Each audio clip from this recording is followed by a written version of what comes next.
That picture was from about 40 years ago, as you can tell. I call it my banker picture. I'm going to say yes to your loan. Let's see if I can get this. It's not on yet. A slightly newer picture. Thank you, Shanae, and it's good to see all of you. This is one of my favorite conferences, and I see we have a great crowd this year, partially because it's such an important topic, and we have a new administration, so we're obviously extremely interested in some of the new directions, which is one of my topics. You'll notice up there I say 9 News, KOA, Denver Post. When I started with 9 News, there was Ed Sardella and Mike Landis. That's how far back. Bob Martin was on KOA. Colorado Politics, which is now online, was called The Statesman.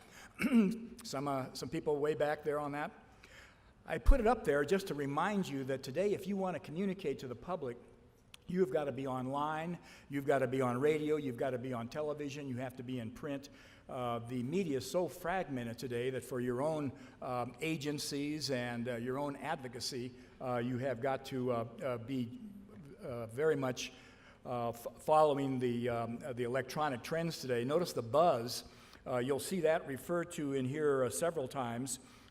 Because that's where I post almost every day and where you can find a lot of the slides and material. I want to start a little bit with the midterm because that really has shaped not only what you're watching in Washington right now, for example, the shutdown, but also the politics of Colorado that came out of the midterm election. Trump felt the wave.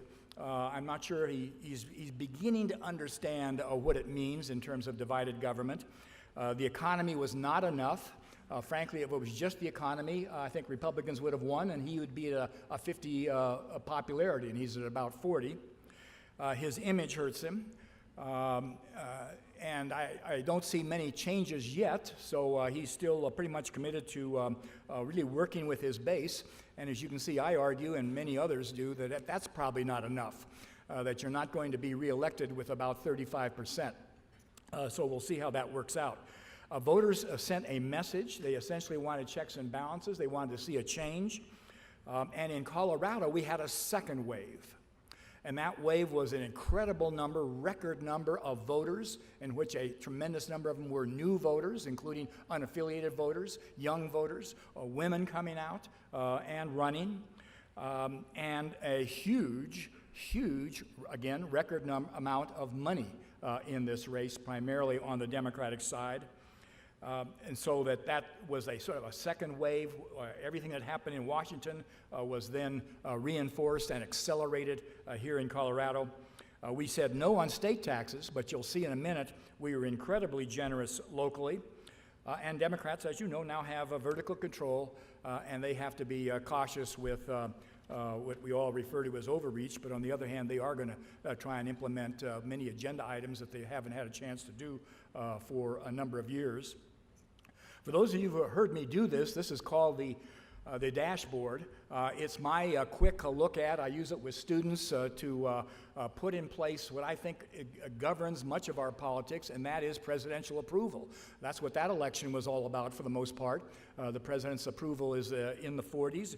As you know, most recently it dropped down to 37, 36, 38. And that's causing him a lot of trouble on the Hill. I think it's irritating him just in general, and it was mostly because of the shutdown. He has been within a very narrow band. He seldom goes below 38 or so. He seldom goes above about 44. But you're watching one of those moments when he has been lower. Notice he's got a 50% people rating him, approving him on the economy. Well, if they were just judging the economy, he'd be at 50%, and he's not. So that is a significant part of his problem. You'll notice we're still not all that happy with the direction of the country. Interesting, I just finished a poll in Arapahoe County, and 69% of the people, the residents of Arapahoe County, said they were satisfied with the direction of Arapahoe County. And the message from that for, I think, you, is that at the local level, and it's turned out to be true in most of the polls I have done for the Water Congress, at the local level, whether it's with water districts or municipalities, they are incredibly popular. And so that you can do things locally that you simply can't do either at the state level or certainly federally in terms of going to the electorate and asking them for, say, more resources. This was Chuck Todd, NBC's Sunday host, and he started with he went through college educated, and then I went down further, but he was making the point, his point was that Colorado is no longer a swing state. I turned it into a question. I don't think that is totally determined at this point, but if you look at those numbers, we are above the national average for Hispanics, for example. They're voting overwhelmingly Democratic. We're above the national average of college educated, and I think most of you have read or heard about that. That's a group that doesn't like President Trump and have been voting overwhelmingly Democratic. There's the women, which I put in. Those are from Colorado surveys. There's unaffiliated. They were 34% of the electorate. One of the biggest blocks in the electorate in this last midterm election. They voted 20% for Democrats, which is one reason why there was that sweep, and Polis won by 10 percentage points, as did the entire Democratic ticket. There's millennials. I am a baby boomer, kind of at the older end of it. So, 1946 to 1964, baby boomers are now about 37. They're down to about 19. There's 75 million of them, and they are pouring into this electorate. They are more liberal than my generation, and I was a lot more liberal than, say, my parents. And so that is a transition that's going on, and they voted substantially in this election. I suspect they're going to turn out in the presidential election, too. Now, here's the challenge for Republicans locally, and that is that Cory Gardner, as you know, is up. And when you look at that, the coloring in that little graph there, these are federal elections. George Bush won 2000 by 8 points. Then he won 2004 by 5. But after that, there's no other Republican that's won at the presidential level. And with the exception of Cory in 2014, there are no Republicans that have won at the Senate level. And so the challenge that he is facing is that he's running with Mr. Trump, who by and large gets about 43% in Colorado consistently, and he is running in a state that has shifted to some extent. So that's his challenge. As you see, he won by 2 points. Now notice I say he fights to survive. Who was one of the first people to come out against the shutdown in the Republican Senate? Cory Gardner. And he got a lot of kudos for that from sort of independent forces here.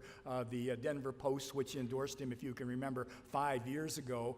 And when the Denver Post endorsed him for Senate, that was probably one of the biggest events that took place in that election, helping him and angering the Udall forces. So he's definitely going to fight for this, but this will make us one of the most important battleground states, and watch him. Because what he's doing is probably his best judgment on how to hold a seat in a swing state. So it'll be very, very informative to watch him. As you know, there's a little coming and going in Washington. There's the Secretary of Interior. There's a lot of acting secretaries. The president says he likes acting. He didn't say why. I would argue they're easier to fire. They don't write nasty letters like Mr. Mattis. They don't have confirmation. And as you know, the president pretty much runs the government by tweet in the White House. He was quoted during the shutdown as saying, "How can there be chaos? I'm the only guy here." Good question, Mr. President, but it does reinforce that he is the person who is largely in charge here. As you know, we don't really have press secretary or press events very much anymore because he's sort of out in front of it. Mattis was his biggest problem and is still a major problem. He was at a dinner the other night and got in Washington, and got an incredibly long standing ovation. Very, very respected person, and but many of these other people have been dismissed, and there's just a lot of changes in Washington. So that's on the presidential side. Then there is the legislature now with Nancy Pelosi. That was the coach she had on after that first meeting when the president said, "I will take credit for the shutdown." And he kind of regretted it and tried to get out of it, but basically everybody stayed with that. Okay, you're in charge of the shutdown. You're in charge. And that coat became extremely popular. They sold out of it. at one of the stores that was carrying it, because she was seen as a hero among a lot of people on the Democratic side or resisting the president. I have been calling for, and in front of this audience, in front of you in the past, that she should retire after she lost the chairmanship or the speakership in 2010. And she simply defied me. Nancy stayed and stayed and stayed. And I have known her over the years, and she's always been impressive. Well, this time I changed my mind, and she listened to me. I did an interview right after the election, and as you know, there was a lot of pressure to get rid of her, and I said, no, you ought to, this is the year you ought to keep her. There's all these new people. You need somebody aggressive with experience, and she listened. That's what I think. This is the Baltimore Sun. She's from Baltimore. But in any event, she stayed. I think the party agreed, and she won the vote overwhelmingly. Trump said, I'll take the blame for the shutdown. He got it. Over 50% of the public said, you're at fault. He said, unfortunately for him, a majority of the people don't support the wall. They support all kinds of other things in terms of security, but not necessarily the wall. And then his support began to decline. He was hoping that Democrats would break because he kept hearing Democrats talking to their constituents who were out of work and who were complaining, and they would say things locally, oh, we've got to end this, I think we've got to find a compromise, et cetera, et cetera. He was hoping. Instead, Republicans broke. And so when the final vote came on the day that the day before he backed off, Republicans, Mr. McConnell, doing everything he could, he lost 6 votes, including Corey. Democrats, only one Democrat broke on the Republican bill. That and the fact that LaGuardia shut down and the entire air traffic control system was going to shut down backed off of that. In my opinion, this is going to linger for quite a while. As you know, we're debating it right now. But just in general, I think that was a misjudgment on his part. Primarily because not understanding how painful shutdowns are and how the media covers them, and that is people are out of work, people are not getting their checks, they're not getting their benefits. And secondly, it's a reflection of this new reality in Washington, again coming from that midterm. This is now a divided government. There are now checks and balances. And finally this year, so there's the Congress, I showed you the White House, and then finally there's a presidential campaign running out there. There's probably going to be about 20 Democrats. I think there's 9 officially right now who are high enough up to get people to put them on polls. That picture there is from the very first Republican debate. So it's not too far down the road for the first Democratic debate. It's going to be in June, but that Republican debate was in July, or what have I got? August 6th in 15. That was the Megyn Kelly debate, if you remember. The president, notice he's right in the middle, Mr. Trump, of that picture, and because the polls said he had maybe about 12 or 13%, and the Republicans closely watched and followed the polls, whether you got on that stage, 10 people. You can see Mr. Christie is just hanging on over on the left side, pretty good sized guy. That chair should not slide off of there or he'd be in trouble. And there was Mr. Kasich on the other side. Well, that's how they did it. The Democrats, of course, being more fair in their mind, they're going to do it randomly. I'm not quite sure what that means, but they will seat people on the, and I assume they're going to have maybe 2 stages also, or do it over a couple of days, because there is a tremendous field. The most important person, at least at the moment for us maybe to watch, is the governor. Will he declare? He hasn't. We sort of assume he will, but he hasn't done it yet. Can he make that first June debate? Will he raise the money and have the credibility to get up there and be on that debate? I kind of assume he will, but I don't think that's certain. Then can he make Iowa 1 year from right now? He thinks Iowa is his breakout state if there is one. He's sort of hopeful about New Hampshire too. Who can say? But that is the test. Notice my final bullet there. I point out that Mr. Trump could win. This is a different election. This will be a choice. And so the Democrats, if they have a terrible candidate, then obviously, which is one reason why they're so nervous about Mr. Schultz getting in, the Starbucks gentleman, multi-billionaire, because they know they could lose that race. Mr. Trump could win, even though he is on the defense right now. Let's talk about Colorado. A trifecta, control of both houses of the legislature and the governorship, and then, as you know, they came in with such a sweep. Wayne Williams was taken out. Mr. Brockler lost. The treasurer is a Democrat, and it's a lot of responsibility. But for those of you who remember '74, that is when the Democrats for 2 little years took the House of Representatives, and then from then until the late 90s, it was entirely controlled by both houses by Republicans. I don't think that'll happen here. I think the Democrats are going to be in charge for a while, but nonetheless, these things move back and forth. But that was a year in which Gary Hart, who had just run the world's worst presidential campaign for George McGovern, beat Peter Dominick, a seated, very potent senator here. Tim Worth came in as a congressman. Dick Lamb became the governor after beating the Olympics and establishing his reputation. So it was one of those years. Well, that's what this was. This was an earthquake type of year, and in some ways, because Wayne Williams lost, the Democrats in had didn't win the Secretary of State's office. Notice how deep it went also. It took out county commissioners that had been around a long time or were running in seats that they had controlled, Republicans had controlled. In Arapahoe County, an incredibly good sheriff lost to somebody who didn't run much of a campaign by 20,000 votes, the incumbent sheriff. The incumbent clerk, who was considered one of the best Republican clerks in the state, lost. And then you can go around, and probably in some of your counties, the same thing happened, some surprises, and Democrats came in. So that was one of those deep, and that's what I call the second wave that came through because of the power of the Democratic forces working with the wave that came out of Washington and the desire to send a message to Mr. Trump.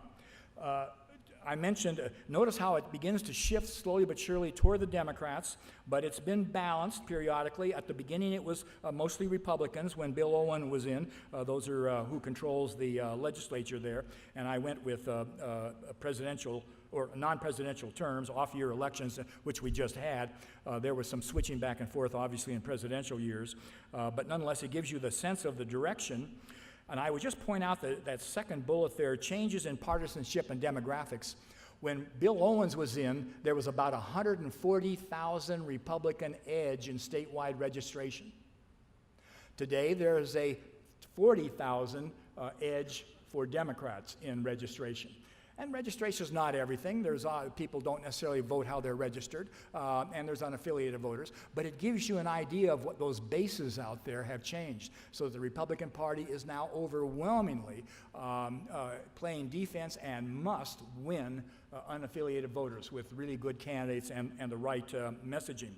Notice down there the new movements out there. In '74, if you remember, it was the environmental movement. It was the anti-war movement. Today, it's the Me Too movement. You can think of other things, maybe anti-gun that motivated some people. Health care, big issue out there. And finally, we had some incredible amounts of money in this race. There were multi-million-dollar Senate races out in Jefferson County. Jefferson County had one of the highest turnouts in the state, and it's not the biggest county out there because of the fact that there was so much money spent encouraging so many people to vote in those Senate races. On water, Mr. Polis, and it was mentioned with our legislators, that basically the governor in his State of the State had one paragraph on water, but it was the right sort of paragraph. For those of you who have worked to try and get something in the state, you are so proud to get a paragraph That is a long paragraph, so Mr. Stolp and everybody who worked on that probably feel pretty good about it. Notice how he linked water to agriculture, which was one of the big messages up here, particularly from our East Slope representatives and West Slope, and that is that if we're going to protect water agriculture and we're going to deal with this gap, then we're going to have to do a variety of things, and at least some of it's going to be storage, but it's all going to have to be good management. So I think that, and we're about to hear from Mr. Gibbs and the Attorney General and Ms. Greenberg. But generally, as I say, this is considered sort of a positive statement, and it took a lot of work for folks to no doubt get it in that speech. We said generally no. We said Democrats came out gangbusters or unaffiliated and voted Democratic.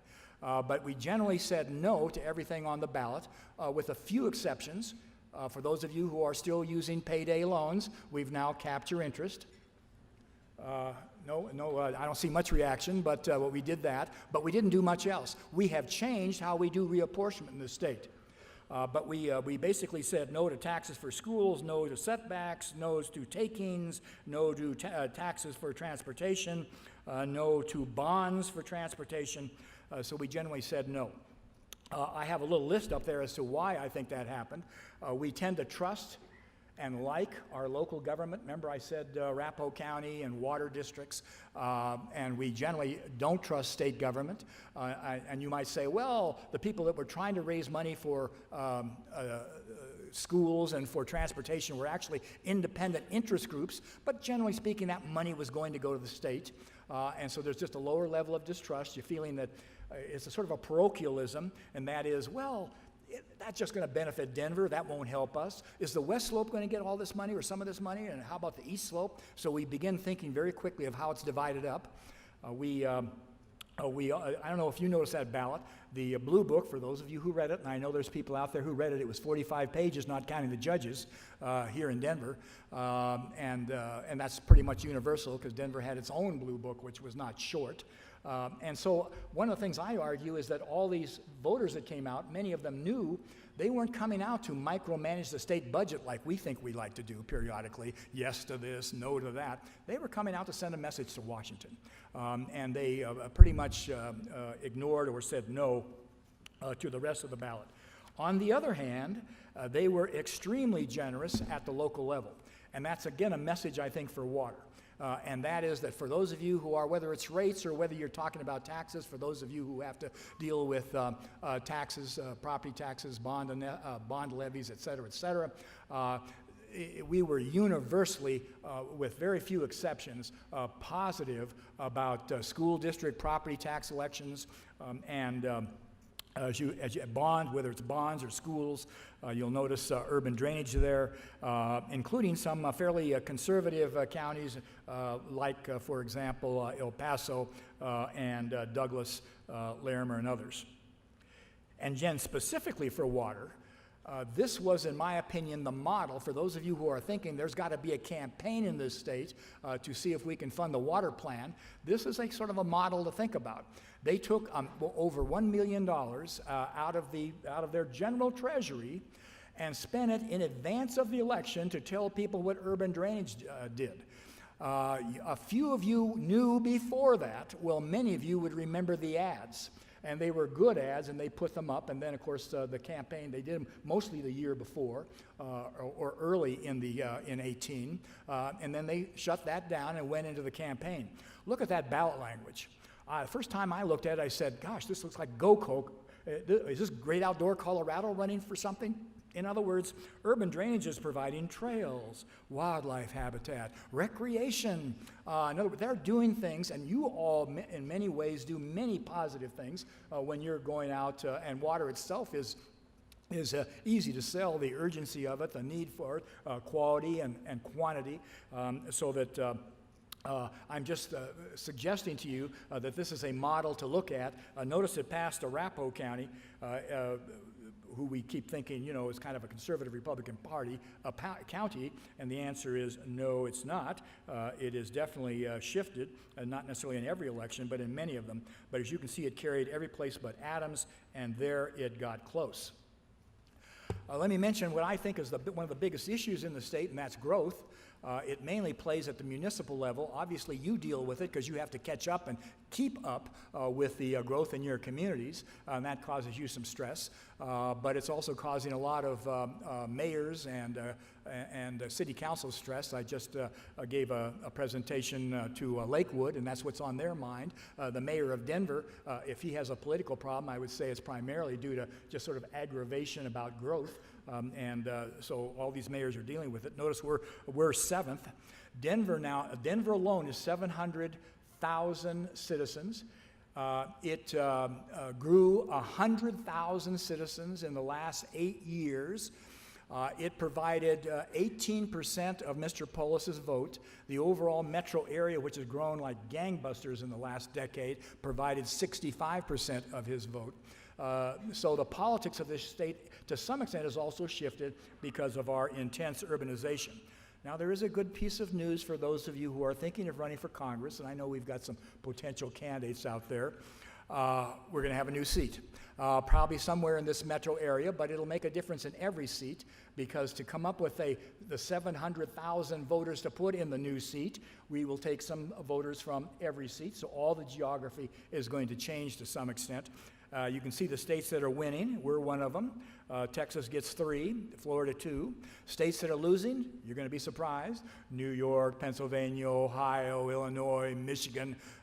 States, in my opinion, that have not been very attractive in terms of their economies and maybe in some cases their politics, but certainly their economies. Denver, as I mentioned, has been growing. Core cities don't grow. The Clevelands, generally speaking, don't grow very much. The St. Louis's, the Pittsburghs, the Buffaloes, those cities in those states, and yet Denver has grown and done well. It's irritating for people who are there, but it is also quite beneficial. Almost done. And I won't go through all of this, but just take a quick look at it because I think these are these top 4, for example, are issues that we're going to see, and these are trends. This is not just the people that were just elected, rather it's the long-term trend in which, for the most part, they're in alignment with to some extent, and that is there's sort of an anti-growth mood out there. The last time we were this sort of anti-growth was in 2000. If you remember, we put a ballot initiative on. It lost due to a lot of work from the development community, but it was an initiative to limit growth in Colorado, and you're seeing a lot of discussion of growth limitations in various communities. We're not going to get the Olympics. We're not going to get Amazon. Do you see anyone stressed about that? No. We're not going to get it. That's fine. So that's sort of a sign that we're sort of tired of growth right at the moment. We could use a pause. Anti-hydrocarbon has been growing and growing, and we periodically get angry with the extraction industries. It's usually related to worker rights or toxins or some a lack of paying enough taxes in our mind or whatever it is, and that's happened since our founding as a state. But the anti-hydrocarbon movement has been around for some time. It has now kind of become an ideology. It is linked to climate change. So you can expect to see a lot of legislative and maybe even ballot initiative or activity on that. We passed marijuana commercialization in 12, as you know, one of the first states. But we passed it with our leadership very, very skeptical about it. And so the governor was a very strict enforcer, and the legislature passed many aggressive regulations. Well, that has now passed, because for the most part, I can't say of all the legislature in general, but this governor is an advocate of commercialization, and he will help it in terms of, say, its money and banking issues, and obviously there's pressure at many levels to just allow more usage in general. And finally, I'd say there's an anti-Tabor movement out there. Partially, it reflects a little more liberalization in terms of we need more money for all these programs. Partially, it's because we've got some big surpluses, but I wouldn't be surprised if I see a cap moving down the road or some changes, a timeout or some changes in the caps. They have to be, as you know, voted on, but I wouldn't be surprised if that's moving down the road. And finally, I end with a picture that many of you have seen, and now I'll have to have one more governor added to it, but everybody's pretty healthy there. They're still, they assembled at the state capitol to raise some money to keep up the, not the state capitol, but at the mansion to raise some money to improve the mansion. But there's that 1974. Remember, Wayne Aspinall went out in 72. He lost a primary. So that was that change that took place at that time. It was pretty dramatic, but it never really went to the legislature. So I would say today it's even more dramatic in terms of what could come out in terms of public policy. The Republicans were almost entirely in charge in '02 here. That was the zenith of Republican power in terms of the control of the legislature, dominant in the congressional wing, Governor Owens, obviously. Then the Democrats came back, gangbusters, a huge swing. Usually these swings used to take about 20 years. Now they happen within 4 or 5 years. They're just sort of amazing. Our politics has become so volatile, sort of like our stock market. And the Democrats, the zenith of their control was in '08 with Ritter, Salazar, Udall, go down the list. And then finally, we have been in divided government, but it is not very divided today. At the moment, Cory Gardner sort of stands out there as the one Republican that's in office. Obviously, there's some congressional folks, but they don't dominate. So that is a pretty quick rundown of what I think is happening in the states, some of the biggest issues, and also the shift that is taking place nationally. We're still, on one of my slides I had nationalization and polarization. What that says is if you're trying to be a moderate, like let's say, for example, Michael Kaufman, it is hard to be a moderate. We are so polarized that if you try and compromise, as Cory's trying to, say, for example, you get criticism on both sides. It is hard to get away from the national politics because it's so nationalized. Cory is trying to, and Mike Kaufman was trying to get some distance between him and the president, and that's hard to do. He's a dominant figure, and these elections tend to be all about the presidency, whether you approve or disapprove. So that's one reason why watching what's happening in Washington and trying to possibly make it better than it is. In terms of you're encouraging compromise, you're encouraging House members and Senate members that are willing to work across the aisle is so important. It's also to keep in mind what you don't want to happen in Colorado. You want to do everything you can to see, well, kind of the comedy that we saw this morning between these folks, because the question is, from my mind, will there be forbearance?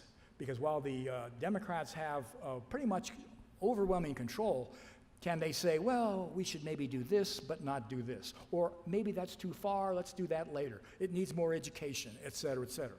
Hickenlooper used to do that. And I think Jerry Brown did that. I know we all think Jerry Brown is a wild-eyed guy from the 1970s. Actually, he was the adult in the room for a lot of the most recent years in the California legislature. So that's kind of what's in my mind, and I think is going to be important as we move down the road. With that, I will stop. I think we're ready for a transition here. Yes, great. Thank you, Floyd. Please give Floyd Cerulli Associates a warm hand. Thank you. Floyd, as always, great to have you here, and your insights very much appreciated.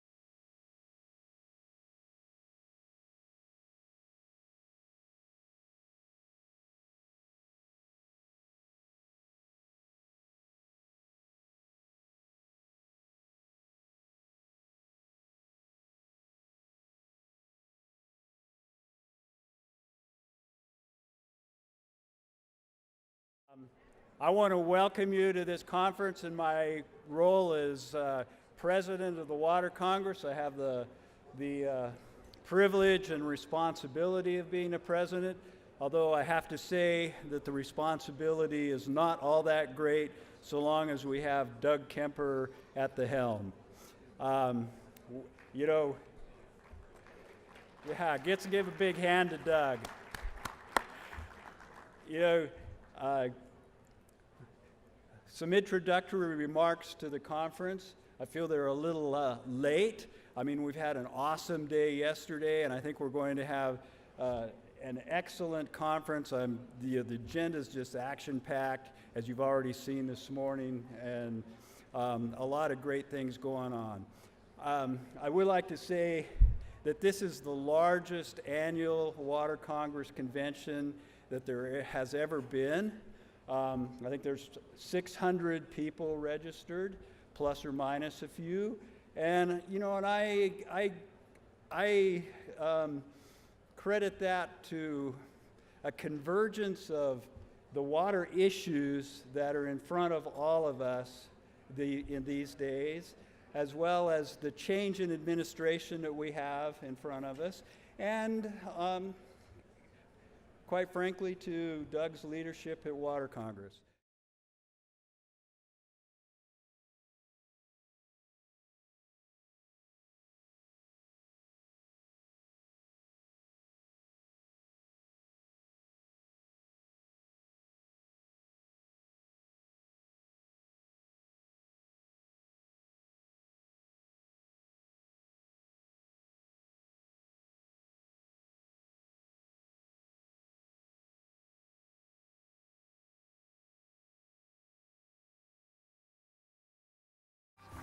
So good morning, everyone.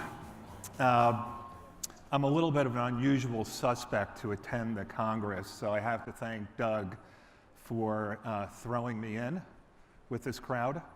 I'm very much a water guy, but I sit in the world of water in what I would say is a fairly unique space.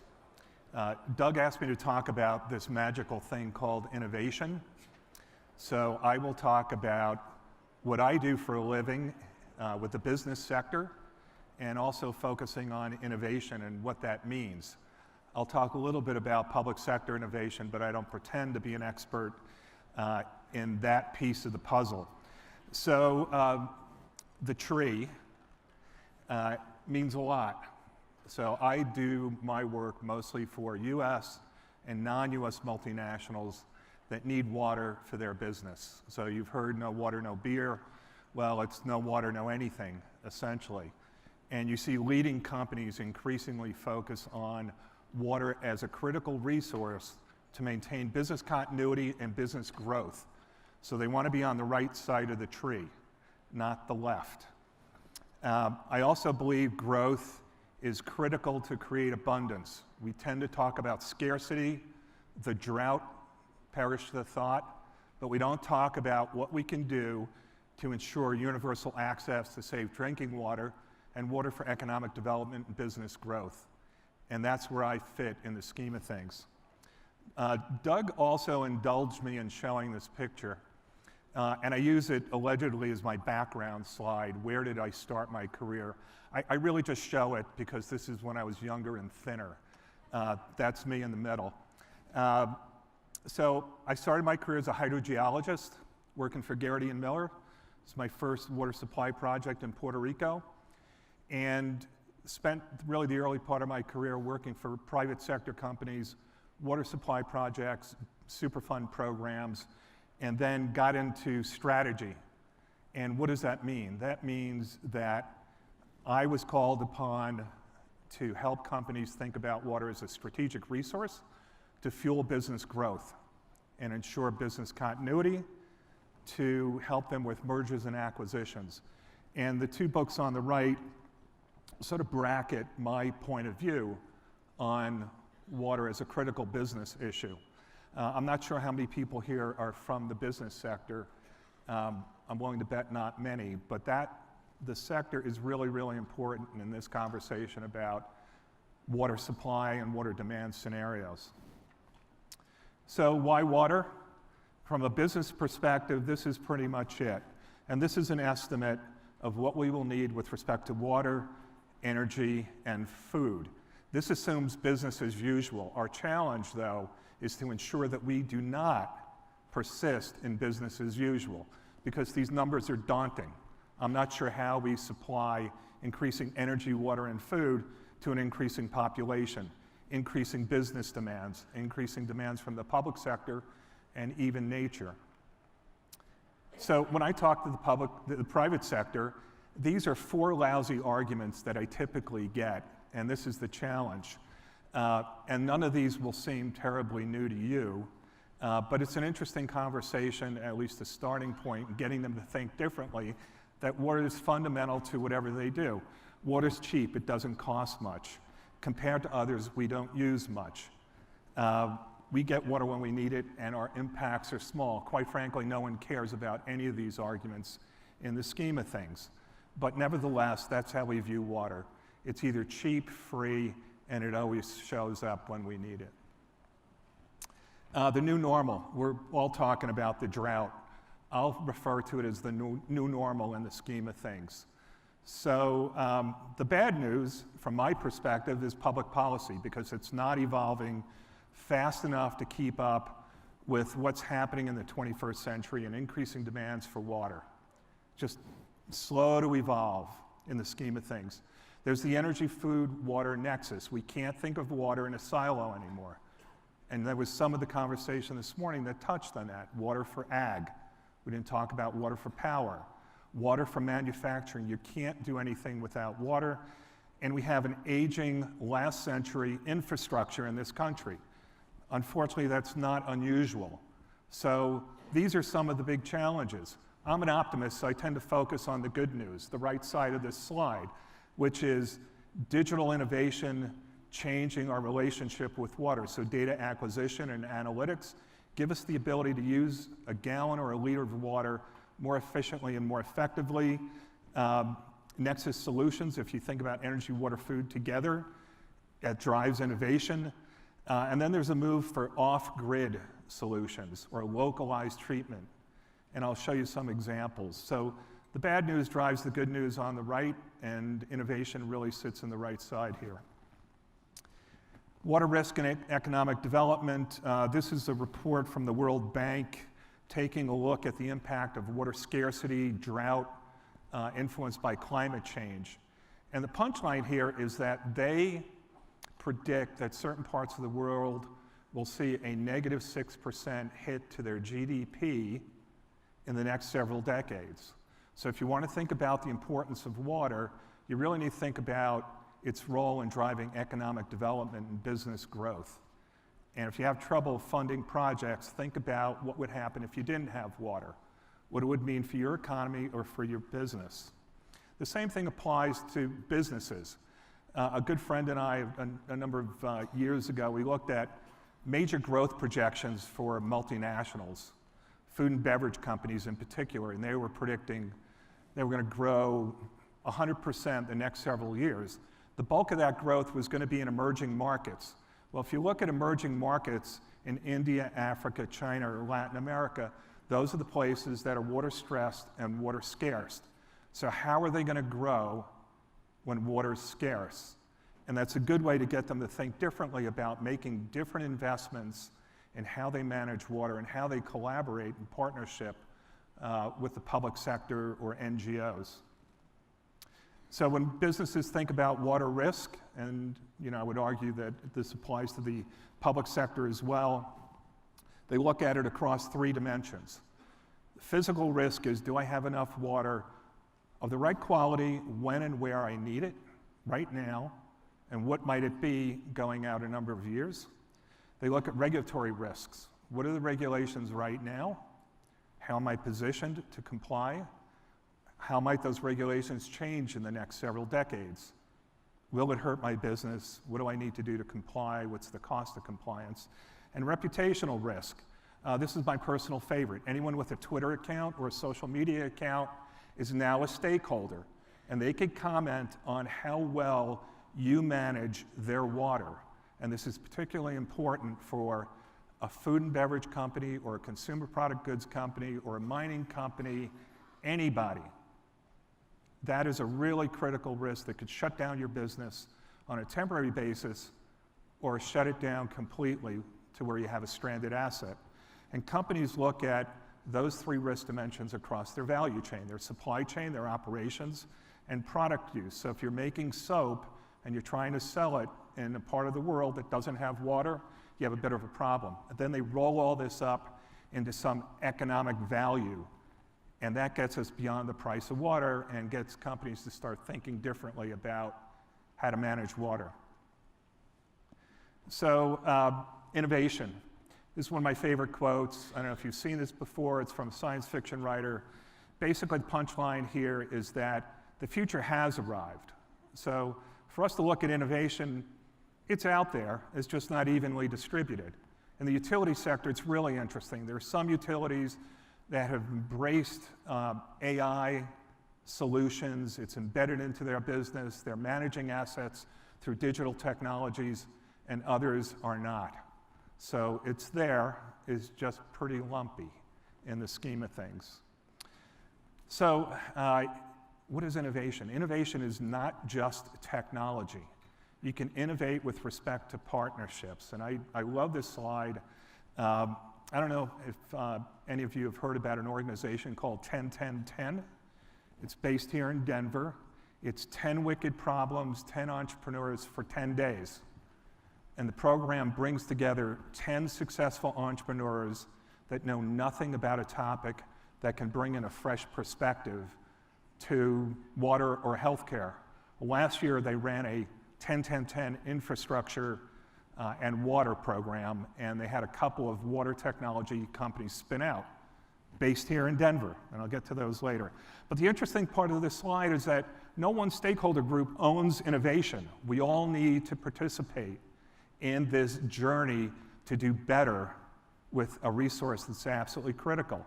So entrepreneurs have a very small impact at scale, but they're really fast, they're really creative, they drive innovation. New ideas show up on a minute-by-minute basis. It's fascinating. The public sector has enormous scale, but they innovate very slowly for a lot of good reasons and a lot of bad reasons. And multinationals sit somewhere in between depending on who the company is. Well, you can't solve water with one of these stakeholders. Every one of these groups has a role to play, and what 10-10-10 does is bring them all together to really come up with new approaches to solve water quality, water quantity, infrastructure, whatever it may be. Another driver for innovation is this energy, water, food nexus. So scarcity does drive innovation. If you don't have something, you figure out how to get it. And there are a number of examples. I'll talk about the top one. There's a water technology accelerator based in San Francisco called Imagine H2O.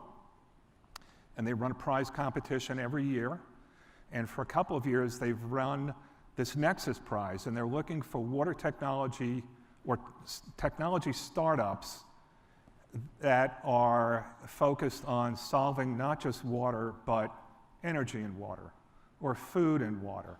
And they spin out companies that they nurture, and hopefully with enough support, not just financial, they scale and they can solve a problem. So prize competition is a big deal. I'll get into that a little bit later. There are examples of joint incentives between power and water utilities. Cross-industry, I think, is a really interesting example. This is EDF out of France that signed agreements with the ag sector to ensure that there was enough water for hydropower and enough water for food production. And then water funds, I'll get into SAB Miller. There's a little bit of an alcohol theme you'll see in terms of innovation here that I'll get to in a little while. So prize competitions. This is really powerful. So if you want to bring people in that are outside the water sector but are incentivized to come up with new solutions because they think with a blank sheet of paper, this is it. So last year, I'll talk about Imagine H2O first. Imagine H2O, that accelerator out of San Francisco, partnered with Blue Water, which has an RO technology system, but also has an investment fund and 11th Hour Racing, which is another investment fund.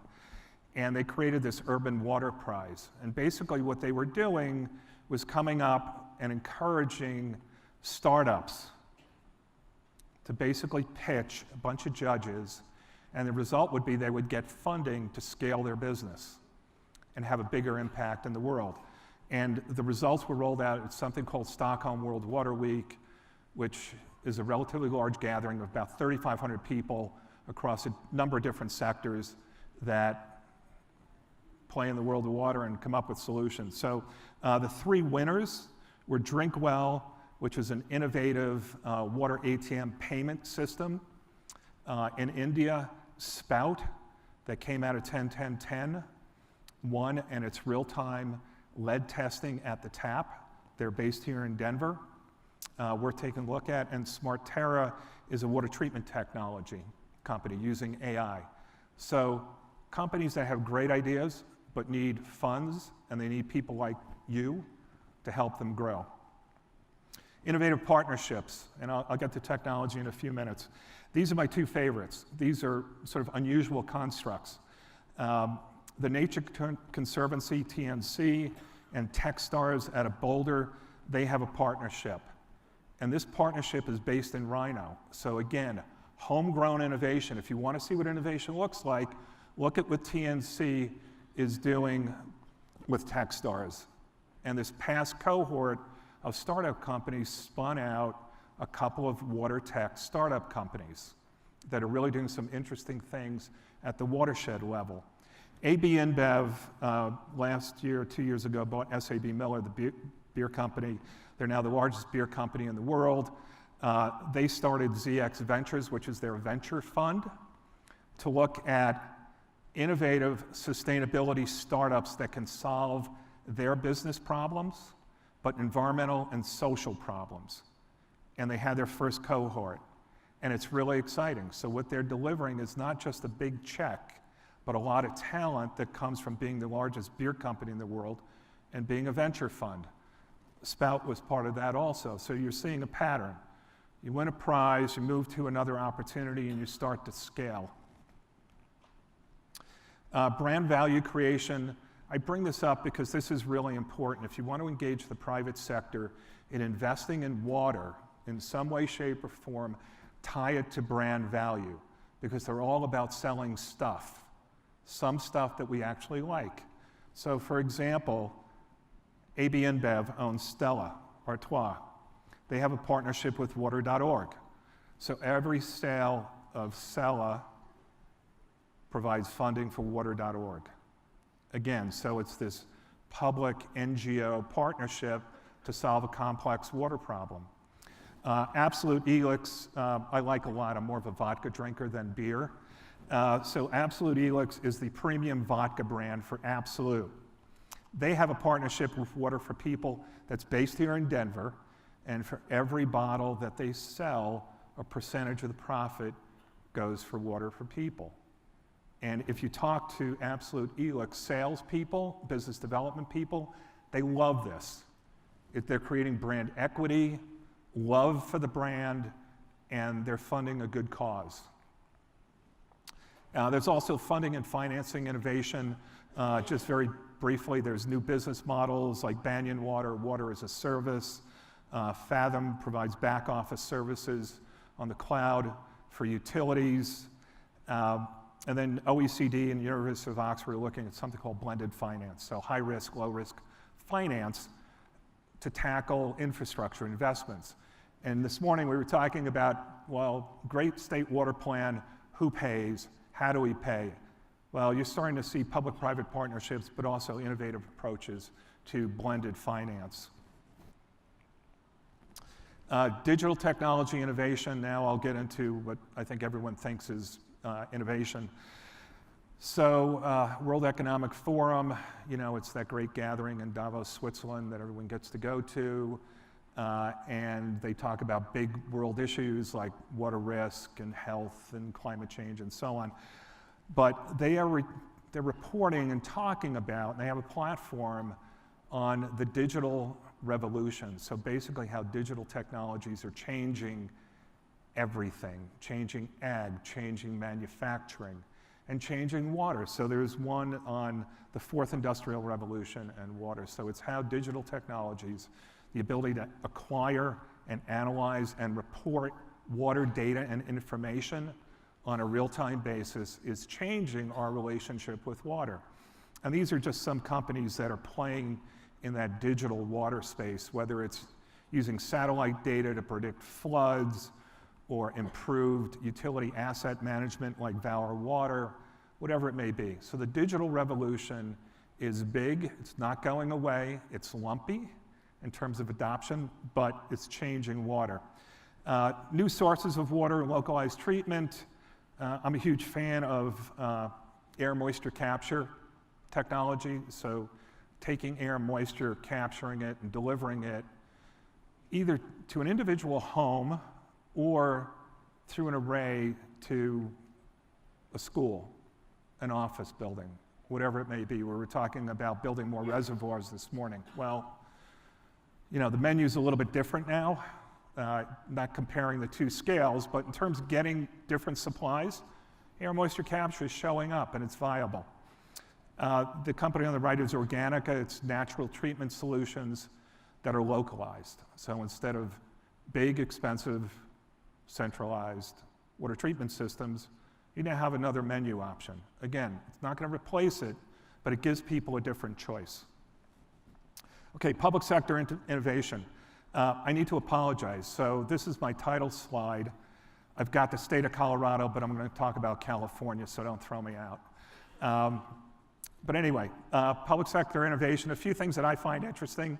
Again, I am a bit of a bystander. I pay more attention to how the public sector intersects with the private sector. Colorado River, a fairly important day today. I think about what is the economic value of the Colorado to the businesses that depend upon it, not just the public sector, but businesses that operate within the basin. And it's terribly important. And if there's no water, they're not doing anything, period. Or if there's less water, they're not growing their business. So that's how I come out this. California Open Data and Transparency Act, I would put this under that digital revolution. So the state of California has tens of agencies that manage water data. Historically, they've never connected to each other. The data was not readily available. I couldn't go in and readily understand what was going on across all of these state agencies. So this act mandates that all the agencies will have the ability to roll up their data and provide it to a stakeholder who wants to know how much is on the supply side, how much is on the demand side.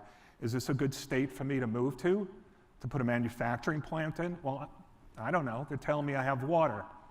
Is it true or not? So I see this as innovative.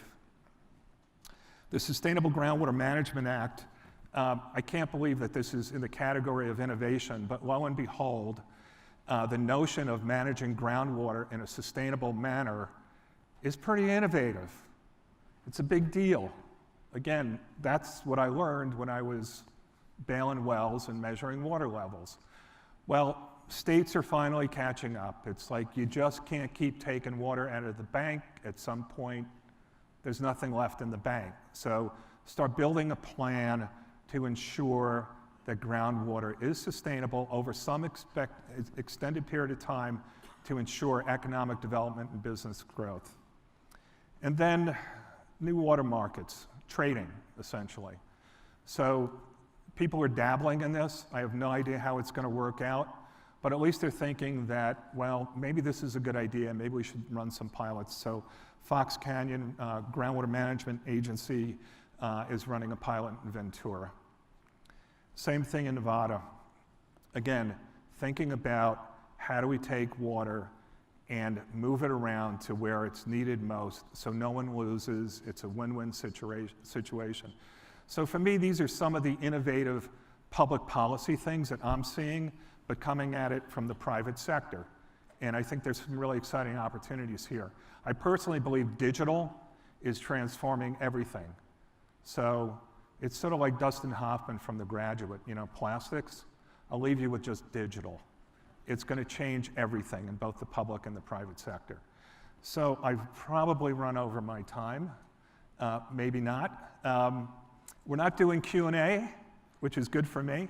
But here's my contact info. So I'm based here in Denver, been here a long time, almost a native, but if you want to reach me, email, call, whatever, and I'll be around for a while. So thanks for the opportunity.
Well, this is a great opportunity, and I'm really honored to be up here with both of you.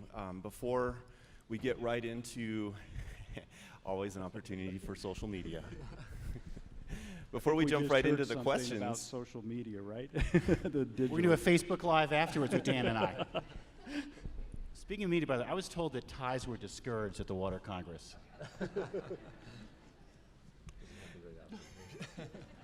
Well, as part of your introduction, maybe you can tell us a little bit more about that. So before we jump right into the questions, what we'd like to do is have each of you tell us a little bit about yourself, personal, public, and your professions. And Phil, why don't we begin with you, and then Dan, you next. My name is Phil Weiser, and my view of the world is fundamentally shaped by having an innovative mindset, which is to say, when I see challenges, I'm thinking, how do we find solutions? And there's no place where I felt more at home with that mindset than in the water community.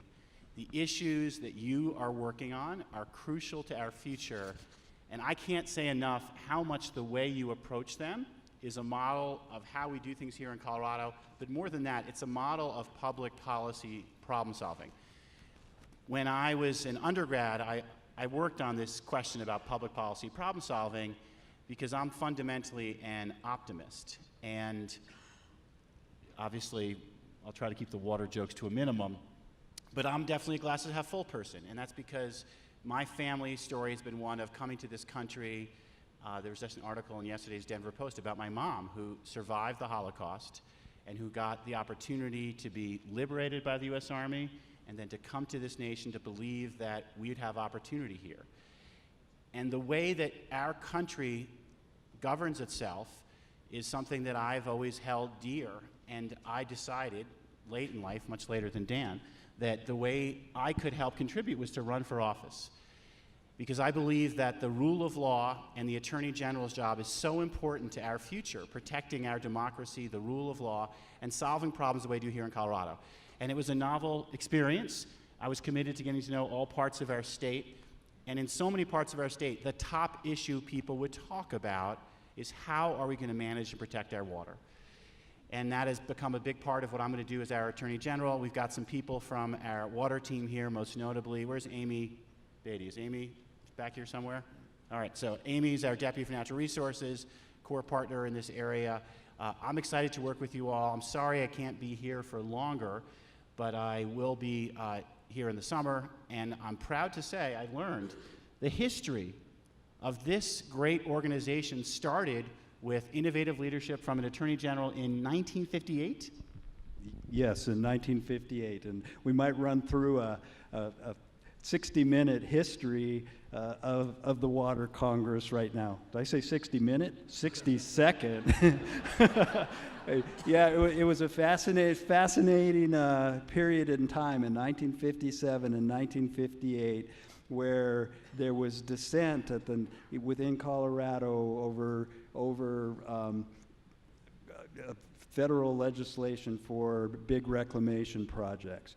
And Governor McNichols said, hey, we got to get over this and we need to speak as one voice with the state of Colorado.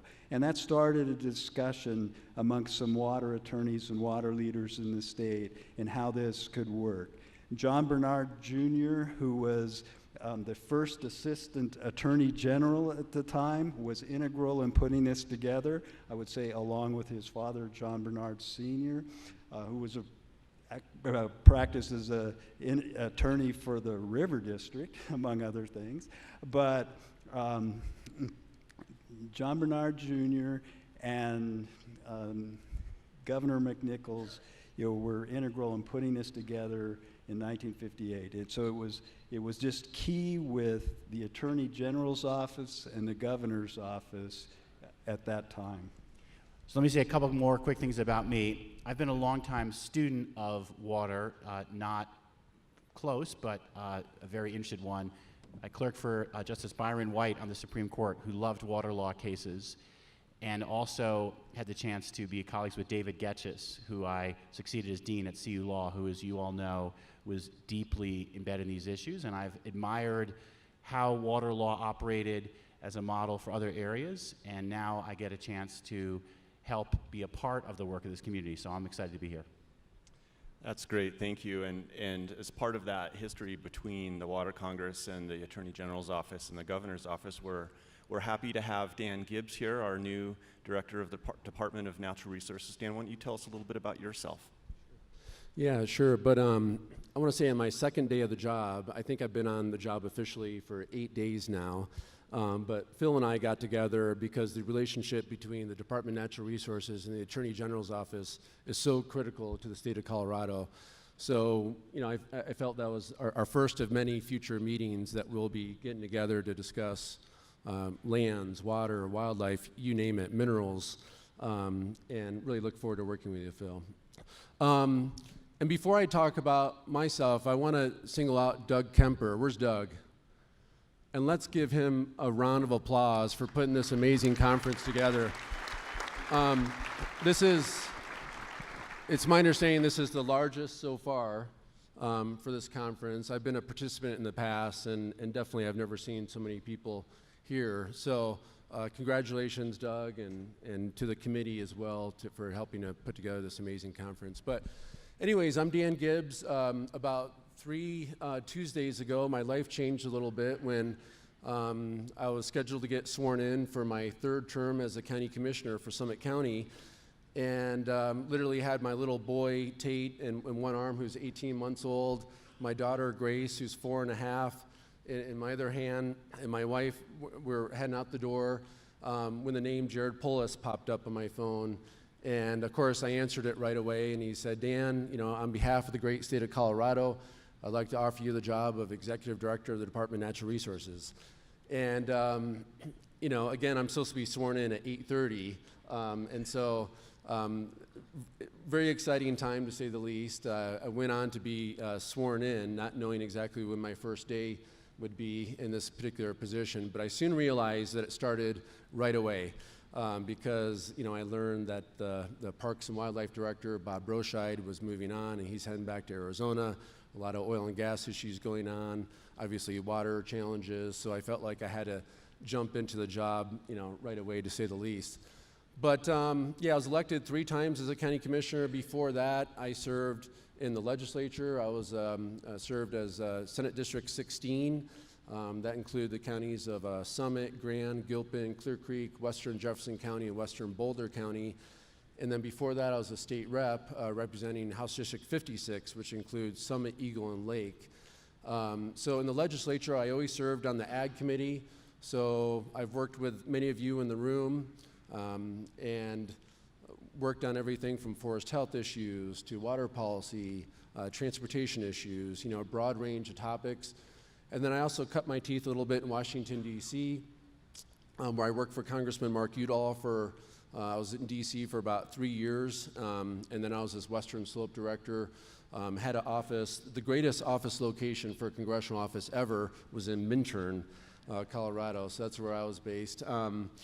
And then I got certified as a wildland firefighter in 2006, so I've been fighting fires in Colorado and throughout the West, and so really look at the nexus of healthy forests equal healthy watersheds. So that's been a real priority for me over the years, but really glad to be a part of this administration.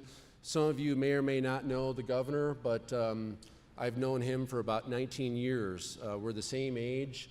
When I was working for Congressman Udall, he was just elected to State Board of Education. So, and then he's been my congressman for the 2nd Congressional District. But I have to tell you, he's extremely responsive. He really wants to learn what issues are important to people on the ground. And I've just been so impressed where he'll take the concerns that we hear locally and really try to find if there's a federal nexus, a federal fix. So if you have not had a chance to meet him, I think you'll be impressed with him really understanding and learning from people, especially in the water community, but understanding how he can be helpful to all of us. So, thanks. Well, yeah, thank you very much for that intro, Dan. I would say that some of the questions that we have for these gentlemen came from the survey that you probably heard about earlier this morning that Doug sent out in December, polling Water Congress members about issues that were of importance to them and they wanted the administration to address this year. So we've distilled those questions down into some just from 500 comments to several questions for these gentlemen, and so we're going to dive into some of those questions. Chris? Great, thank you. And while we gave those questions to you, we've replaced them with secret questions. Good. So Dan, why don't we start off? And feel free to just kind of go off on a tangent if you need to, if you feel like it. We really want this to be as much of a discussion as it is just answering questions. So, Dan, tell us about your vision for DNR. What are your priorities and what are your priorities as its director? Okay. Yeah, thanks, Chris. Well, first of all, I'm very new to the job, so right now I'm really getting an idea of who's on staff, who's doing what, understanding the 8 different divisions. So I have everything from Division of Water Resources, CWCB, Parks and Wildlife, COGCC, Division of Mining, Reclamation, Safety, Forestry, Avalanche, and State Land Board. Wow, right? But being a former county commissioner, I know there's a lot of commissioners in the room. We're used to dealing with a lot of different departments and so forth. But I'm in the process right now of really getting to know, my staff, understanding what projects are currently being done. But since this is Water Congress, I want to focus, a bit on water. Some of you probably heard in the State of the State address by the governor a few weeks ago, he emphasized, the Colorado Water Plan. And that's so important. We are working on, momentum from the last 3 years. And I know the governor is very much committed to working on a bipartisan solution for future funding. And he's really made that a huge priority because he singled out a $30 million supplemental to the budget to really help, jumpstart and get some funding in place that's critically important to really, move the water plan, moving forward. Oil and gas issues, as you all know, the governor has been involved with that, for really years as a congressman as well. But we're going to look for ways to engage local governments on those issues. Parks and Wildlife, that's another, huge area. There are about 900 employees that are part of that. And about 80% of the revenues, come from hunting and fishing licenses. And even though we see about 80,000 new people move to the state a year, not every one of those folks are buying, hunting and fishing licenses. But we know they're heading to REI, they're grabbing their backpacks, they're hiking and so forth, they're getting outdoors. So we're going to kick off a process in the near future to really look at how we can diversify, funding for parks and wildlife. Climate change will be on the radar screen for all of our divisions moving forward. The governor has made plans to look at 100% renewable energy goals moving forward, and climate change will be a part of our decision-making process moving forward. We know that drought is real. We know we can look back at the floods from 2013 as well. We're looking at extreme weather conditions, and we know forest health issues are continuing to be a real challenge in Colorado. So, with forest health issues too, I really want to work on looking at, wildfires don't know the difference between federal, state, and private land. So working closely with our federal partners, working closely with local partners to almost look at boundaries, pretend federal, state, and local boundaries don't exist. How do we put the resources to protect communities, protect critical infrastructure like watersheds? So those are a few, and resilience planning is all part of that, obviously. So That's a tremendous list of priorities. Speaking of priorities, Phil, from your perspective, what water-related priorities do you see for the new administration and the Attorney General's office in the coming months? So to start at a high level, and first I want to acknowledge some of the teachers I've had, Dave Robbins, Russ George, John McLeod. Really, we've got a great community here. And is John Stolp here? And has he been acknowledged yet for his service? Can we give a round of applause for John?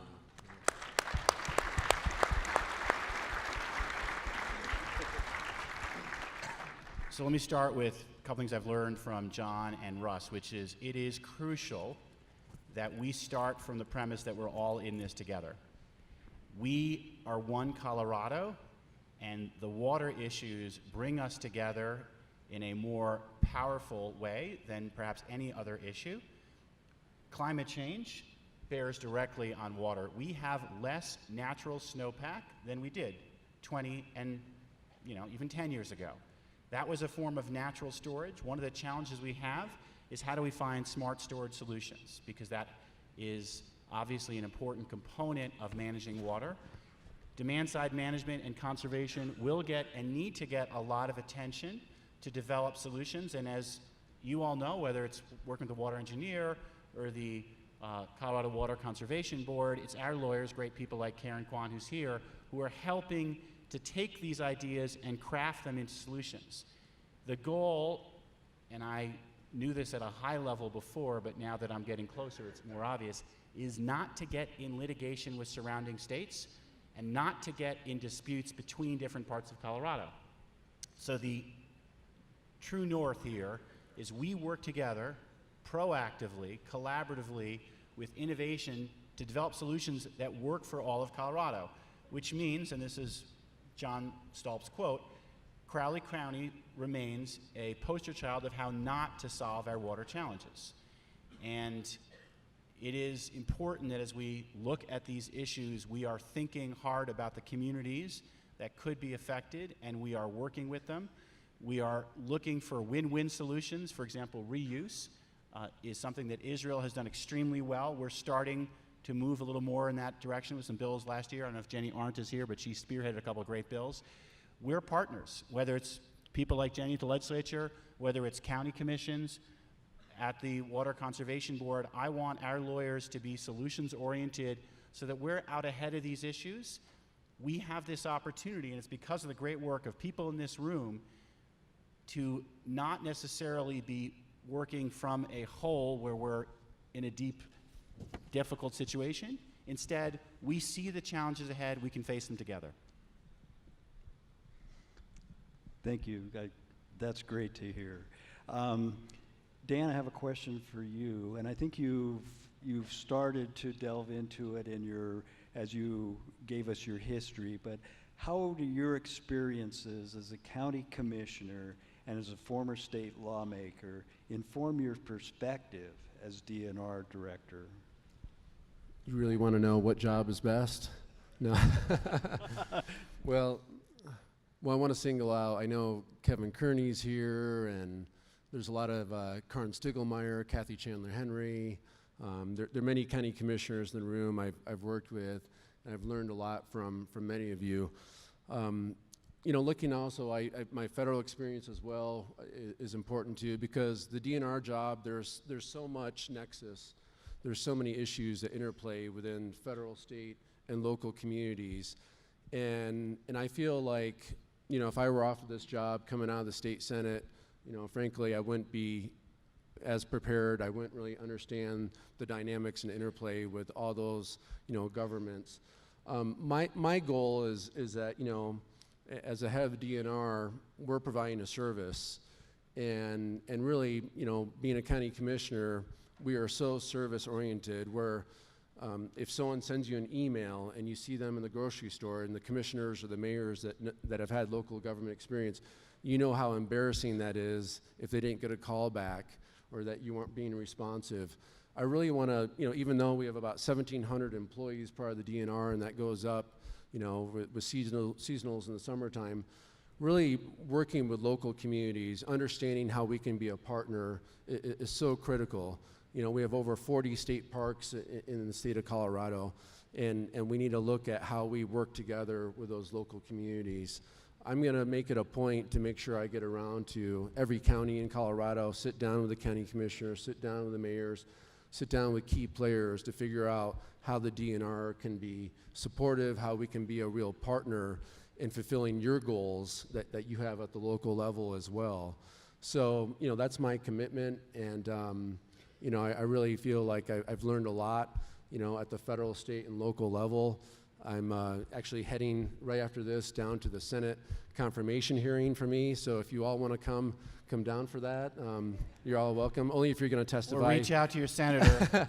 Only if you have something nice to say. But I'm familiar with that process. I used to serve, in that committee. Jerry Sonnenberg, for example, Senator, we were both elected freshmen together as state reps. So I've had a long history of working, collaboratively with him and others at the Capitol, but really just understanding where the gaps are, and with my experience at the federal, state, and local level, I feel like there's been a lot of silos, and I really want to work to just take those silos away to figure out how we can provide the best services for people that are us locals in Colorado, but also for we have 88 million visitors that visit the state too. So making sure we break down those silos and we provide great services for people moving forward. Thank you, Dan. And a question for you, Phil, and I think you've already started to address this a bit, and so it's maybe building on it. What resonated with you about water that you learned in your campaign? There are a few things. The first one is this community and how it works together. There's a great saying that Roy Romer often said, which is all truth is partial, which means you hear something from one group and then you hear from another. It's super important to listen to both. I spoke at the Outdoor Retailer show this week, and I talked about climate change, and I mentioned a powerful moment when I was the dean at CU Law School. A student came in, and it was a presentation that someone was giving on climate change, and said, I'm from the Navajo Reservation. Coal is killing the earth, but my family's jobs depends on it. And he embodied in one person this two truths, that someone's lived experience had been one way, and there was this other challenge. And we only truly can come up with solutions that listen to people and understand the issues. So whether it's farmers understanding their issues, whether it's understanding concerns of rafting guides, whether it's understanding concerns of counties, we need institutions that listen to people and bring together these different perspectives from a very different state. And what I'm so impressed is we've developed that in this room. What I am often going to be thinking about is how I take this form of collaboration to address oil and gas issues, for example, which is well behind the water world in getting this principle, all truth is partial, so that we understand that no one person is seeing everything, and that we really need our institutions to take on board a multitude of perspectives to make effective decisions. Great. I'll take the next question for Dan. Dan, what are your thoughts about how to bring a sense of stability to the water community when there are a number of issues in flux right now, politically, both within the administration and the General Assembly, Colorado River negotiations, drought, climate change, you name it? Well, first of all, the Colorado Water Plan, well, I recognize there's a new governor, you know, I'm brand new as well, but the Colorado Plan really helps bring, in my opinion, that stability. And I have to just thank everyone in the room, because I know that so many of you played a key role in developing it. It is really so unique that this was the greatest, I would say, statewide engagement process that I would argue has ever occurred. And so many of you were a part of developing that, and just thinking that, you know, when you have the Front Range and the Valley and the Eastern Plains and the West Slope all coming together to recognize, you know, that this document is real, that something we're going to be working towards implementation is huge, to say the least. But, you know, moving forward, you know, I think we already have the structure in place. We have strong collaboration, we have stakeholder groups, we have basin roundtable discussions that I know the governor is very supportive, IBCC as well. We want to continue that process, and really, most importantly, engage with all of you as we move forward towards implementation, because we know that it's not just the state government, it's not just CWCB, it's not just us flipping a switch and saying, okay, we're going to implement it now, but we need literally every one of you in the room to play your key role to make it become a reality. And I think that helps with stability, because you've all been engaged with this, you know, for about 3 years now, and we're going to continue in that fashion to have it to be ground up, not driven top down, and that's my commitment to you all. Thanks. Great, thank you, Dan. Phil, let's get a little more specific. How will the Attorney General's office support the development and implementation of the demand management element of drought contingency planning? So I got to give a shout out to our lawyers. Many states around us hire private counsel to handle water law issues and have no in-house expertise at all, which creates a perverse incentive, and we're seeing this in some litigation right now, because they say, let's keep churning because we're making more money. We have built, and this goes back to Dave Robbins, a first-class water law firm, and no offense to other water lawyers in the audience, but we have a premier set of water lawyers who work on these issues in-house, and occasionally we'll use outside counsel when we need to, but we've got the in-house expertise and ability. So some major litigation, when this came up at the Water Conservation Board, we have our lawyers and only our lawyers against private counsel from other states, and thankfully our clients have said, those other states don't have a chance. That's how we work on these and other issues. We bring incredible talent to bear, because ultimately we've got to reduce concepts to either regulatory frameworks or other forms of agreements so that we can work together in a collaborative way where everyone understands what their role is. And that lawyering is super important, and I think the quality we have in our office is a great contribution. It's frankly, to my mind, an unappreciated benefit in the legislature, because we are getting such great bang for our buck. Great, and now I have a question for both of you. I guess I'll direct it to you first, Dan. And it's something that I think resonated with in this poll that came from Water Congress. What are your thoughts or impressions on the existence of a rural-urban divide? Well, first of all, I think we're one Colorado. The Colorado Water Plan has really helped bring that forward, that we can have perspectives from all over the state, that we can still come together.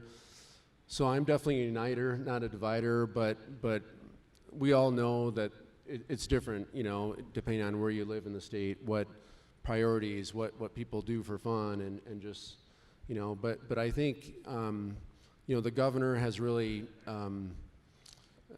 made, you know, rural Colorado a focus. When you look at the people he selected in key environmental positions, they've all come from rural Colorado. So me, DNR, you know, I live in Summit County, but I grew up in Gunnison. And then you have Jill Ryan, Colorado Department of Public Health and Environment. She's an Eagle County Commissioner. You have Kate Greenberg. I don't know if she's here, but I believe she'll be here tomorrow, but she's the, you know, Commissioner of Agriculture from Durango. So those are three really key positions. And actually my new acting director for oil and gas is actually from Durango as well. But you have key, you know, people that are advising the governor on rural, you know, issues, and you look at other cabinet members that are from, you know, other parts of Colorado. So I think you have a balanced approach right now. I'll be a very strong voice for Department of Natural Resources, especially for rural Colorado. But you know, I don't want to say that it doesn't exist, that there's not a divide. I mean, you know, I used to, when I was a legislator, actually carry around, you know, little bark beetles with me to talk about the nexus between forest health and watersheds and so forth, where my front range legislators kind of looked at me like I was absolutely crazy. But sometimes you have to bring issues that you see in your backyard as ways to bring it to the forefront of legislators that may not be aware of issues that you have in your neck of the woods. When I thought about running, Ken Salazar said to me, you need to go all across our state and go to every single county.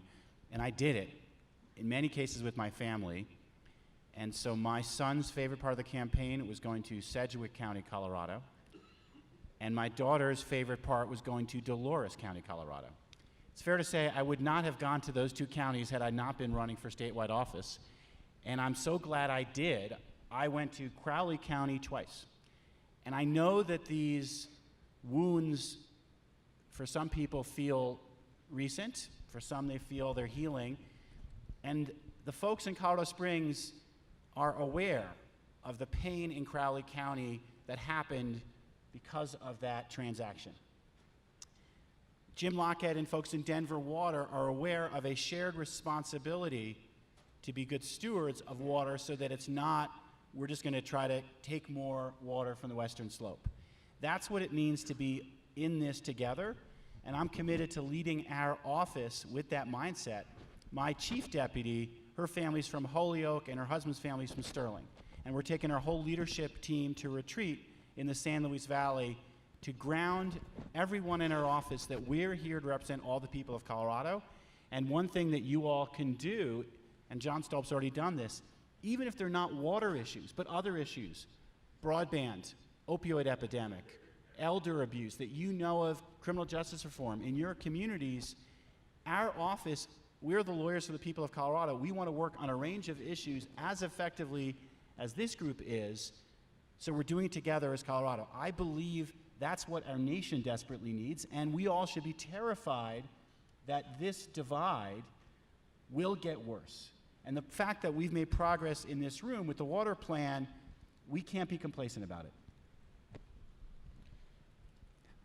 Thank you, that's great. Speaking of the water plan, we do a lot of talking about the water plan, and Dan, the Department of Natural Resources touches the water plan in many ways, and the water plan touches the Department of Natural Resources in many ways. What do you see for the future of the water plan and its implementation? Everything we do moving forward that has anything to do with water will be through the lens of the water plan. It's like the blueprint moving forward. So fundamental, that's very important. As I mentioned earlier, the governor has requested $30 million line item. Contact your legislators because there'll be discussion on that, you know, within the long bill. That's very, very important. On top of that, moving forward in terms of implementation within the CWCB water projects bill, there'll be a $20 million ask. So, you know, $50 million this year to really help kick things off. I think that's a real positive. as we all know, it's not the $100 million that a lot of us are kind of grappling with, how you come up with. You know, I had a dinner last night with foundations that are working with other partners on possibly exploring how we can be creative moving forward on funding sources. But, you know, I think that's a great start. We know that Swazi will be updated as well later on this summer, so we'll have the most up-to-date data that I think is really critically important, and how we can utilize that and incorporate within the water plan is so important. We know the water plan is a living, breathing, dynamic document that will be continued to be updated, and having the most up-to-date, you know, Swazi information will be really critical moving forward.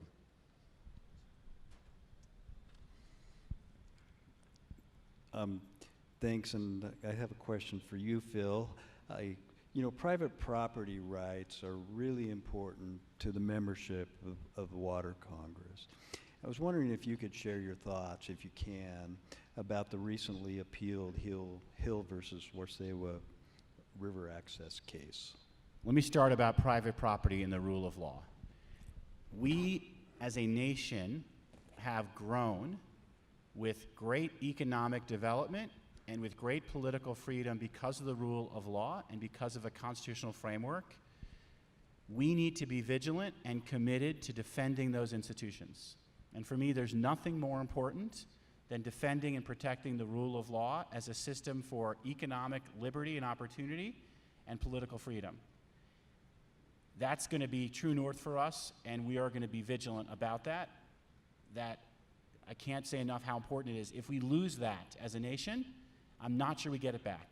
And there are other nations around the world that are envious of our institutions, and the faith in our legal system, it's going down. We need to defend our institutions, including independent judges who can make judgments about protecting private property rights. With respect to this case, it was properly thrown out of court. This case should not be decided in a federal court. We've argued to that effect successfully. We will continue arguing. I'm confident it'll get thrown out. What I want to note also, and this is the powerful indicator of the type of work happening in this room, with respect to public access for those, and I know this is a soft spot for Dan, who want to be on the rivers as rafters, 70% of the Arkansas River is currently enabled with public access with agreements, the Colorado Way, working on collaborative frameworks. That's a success story, and I think that says a lot about, again, the culture here to get things done and look for mutually acceptable win-win deals. Thank you. You have anything you'd like to add on that, Dan? No? Okay. Great. Anyone who wants to go rafting with him, just let him know. Or fighting Or fires. hunting and fishing. Yeah, fighting fires, hunting and fishing. And speaking of fighting fires, Dan, I know that this is an issue that you have been particularly involved in, forest health, and something that the Water Congress talks about a lot. It's been a discussion at the legislature a lot. What are the next steps for forest health, and how do you continue to broaden that discussion to include water? Well, first of all, I've been so impressed with this conference because there's been multiple breakout points that have hit the nexus between healthy forests and healthy watersheds. And so, you know, some of those breakout sessions have been really, really great, and some really important takeaways. I've already been working on some possible fixes. But, you know, a catastrophic mega fire is something that I think of often. I have no doubt in my mind that under Governor Polis's leadership that we will have a mega fire in Colorado. You look at the trends of the last 10 years, some of the largest acreage of wildfires have occurred within that time frame. We look at where some of those fires have occurred as well, and you see the devastation in terms of water quality and quantity, you know, right after that. You know, it used to be we would always looking at Chris, you know, the Hayman fire and the Buffalo Creek fire that, you know, they're still dealing, Denver Water still dealing with serious remediation and sediment issues as a result of that. But, you know, you look at Waldo Canyon, you look at Spring Creek, many of the other fires that are occurring. And so my goal moving forward is, you know, making sure that you all are talking about this topic, which is awesome, and so I appreciate that. But also, I kind of mentioned before, when thinking of silos, that wildfires don't know the difference between federal, state, and private lands. And you look at Colorado with having such a large percentage of federal lands, well, those folks are very important partners. So I've already, been on the phone with the Interior Secretary. I've already been on the phone with Jim Hubbard, the acting, actually he's official now, but Undersecretary of Agriculture in charge of the U.S. Forest Service, who used to be our state forester in Colorado. Many of you may know him, but he's going to be coming out soon. So we're going to be discussing this almost like cross-boundary nexus of shared stewardship. And in my opinion, community wildfire protection plans have been so critical to really look at, what values are at risk at the local level, right in back of your house, more or less. But I would love to see CWPPs really have that, extra level of, some people call it CWPP squared, when you add in on top of that the watershed protection component. So ideally, if I could, one area I'd love to work on with the local governments here, our state, federal partners, looking at a community wildfire protection plan squared, where we tie in watershed protection, and just knowing that there are scarce resources available, how do we bring the most resources to those areas when you look at fire behavior and modeling, where we've seen the greatest risks to human life, property, and critical infrastructure, but really highlight that critical infrastructure that we all know water needs to be on that top of that list. So understanding where those reservoirs are, understanding, if you have a fire in a particular area, if it leads right into, for example, I live in Breckenridge, if it leads right into the water source, the Goose Pasture Tarn, that's where I get my water from, that'd be devastating to the water system for the folks that live in Breckenridge. But that's a goal I want to work with you all on, almost like a statewide importance of a community wildfire protection plan, that we tie in watershed protections to that moving forward. How lucky we'd have this guy as the head of DNR. Thank you. Thank you both for your time and your comments. I know you both have very busy lives and have things you need to get on to, but as one last question for both of you, what can Water Congress do for you? Well, first of all, this conference is so important to the DNR. And if you do work for the DNR, please raise your hand right now. We have about 50 to 60 folks here. So thank you for your service. Appreciate it. I'm still getting to know you all, but the folks that have attended this conference, it's been, I would say, a partnership, with the DNR and folks that are here, because I think it's very important you can get, information from key folks, whether it's Division of Water Resource or CWCB or Parks and Wildlife folks that are here. So I think that's very important. But it's communication. Colorado Water Congress is so important. We always have our key staff at the Monday morning legislative meetings. I hope to go there in the future as well. But you all give us the pulse of what issues that we need to be aware of. So please keep that information coming.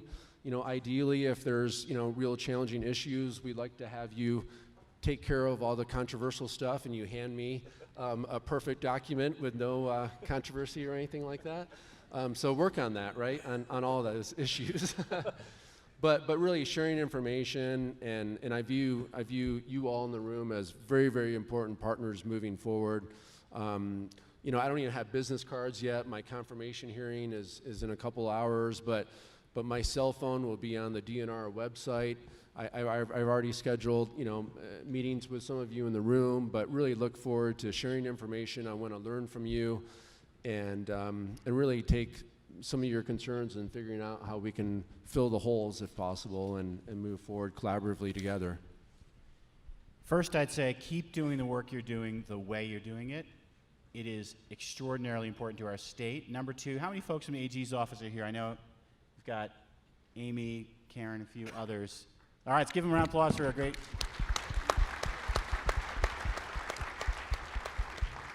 please talk to them early, let them know what's going on. We have this ability to, both in water, in areas of nexus, and then even areas outside. I mentioned the opioid epidemic earlier, criminal justice reform issues, to work collaboratively, and I'm committed to building a culture that everyone in the office is there to work for the people of Colorado, and we're gonna try to help serve the people of Colorado so that as you surface issues in your communities, we may not be to help, but we may be able to find someone who can. We are all in this together, and I want to help get that spirit that has been so powerful in water to serve more broadly as we take on other issues together. Well, thank you very much. Thank you for your time. We appreciate it a lot. Could you give these gentlemen a big hand?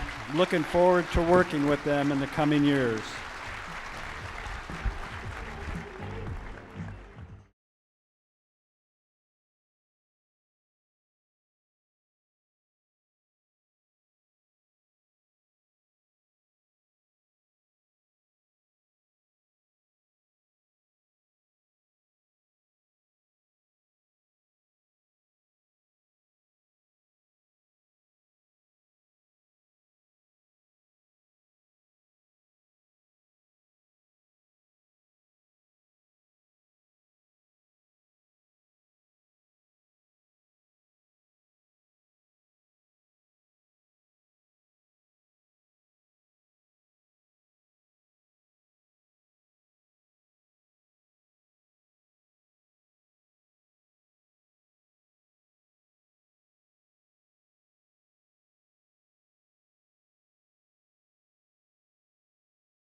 Good morning. Thanks for having me. It's great to see you all. So, I've had the great privilege now to work with two governors on the topic most important to you all in this room. And I can tell you, both for Governor Polis and for Governor Hickenlooper, this unprecedented use of the general fund to advance the priorities of the water plan, which is really important to both of them. So we're pretty excited that this budget could accommodate that. And it's tough, right? We live in a world of constrained resources. There isn't a lot of funding out there.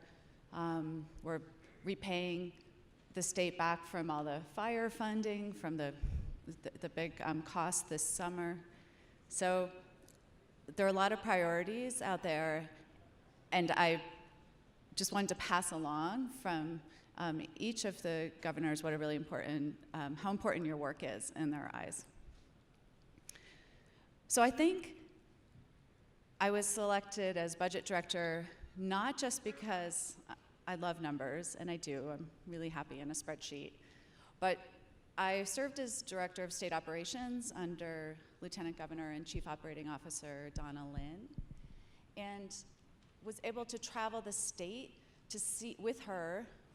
She hit every county in her first year in office, and I did a lot of that travel with her.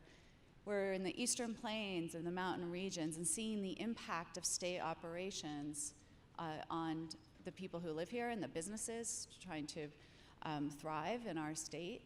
And water comes up in every conversation.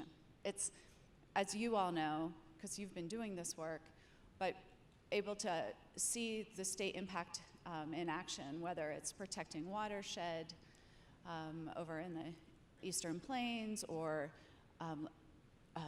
that would be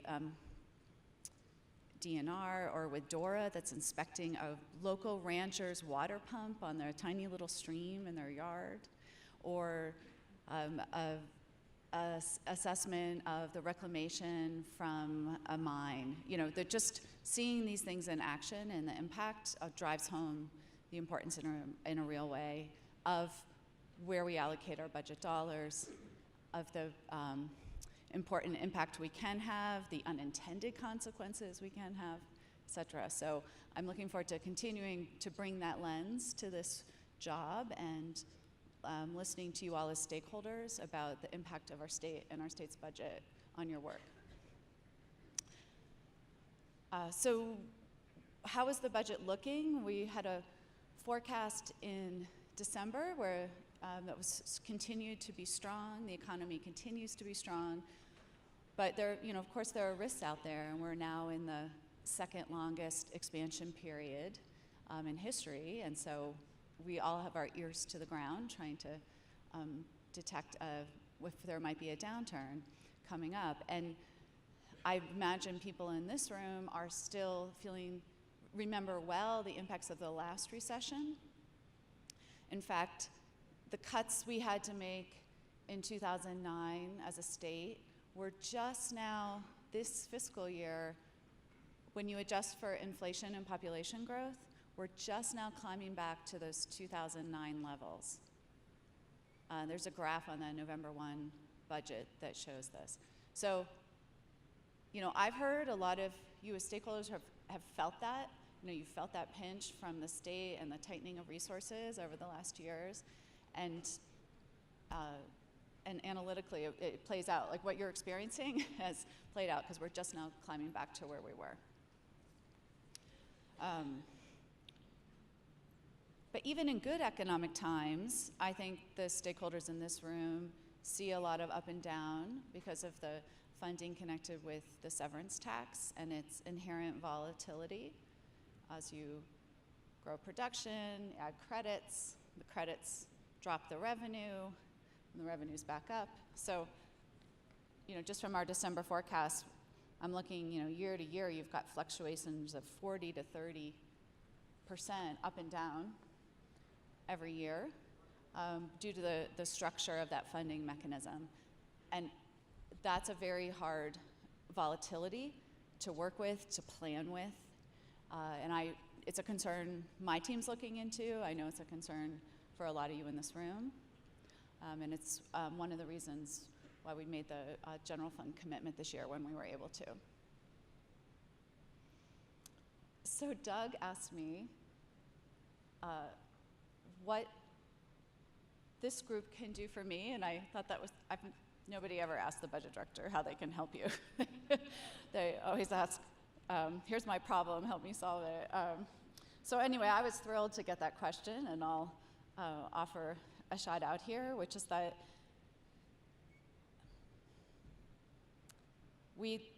because we live in a world of constrained resources, it does feel like a competition. Education, transportation, water infrastructure, broadband infrastructure, transportation infrastructure. And what Governor Polis really wants to do is to bring the tables together. He wants to lead on long-term fiscal reform.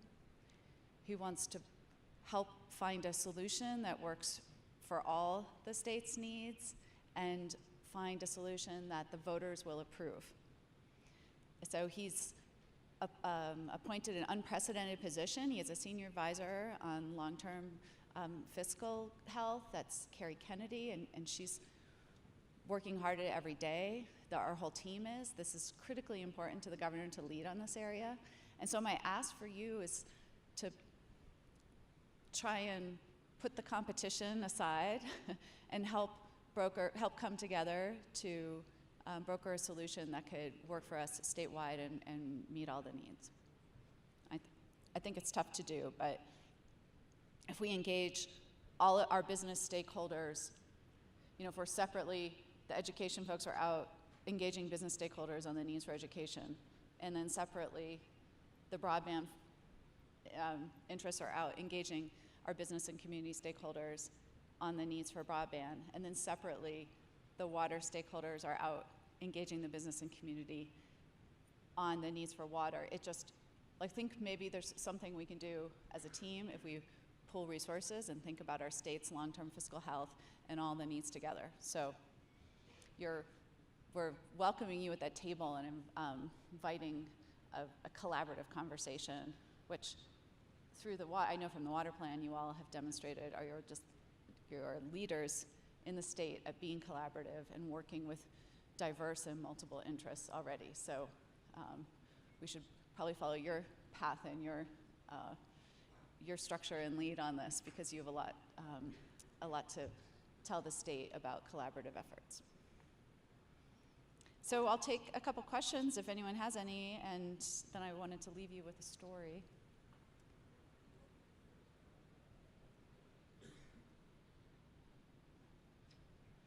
No budget questions?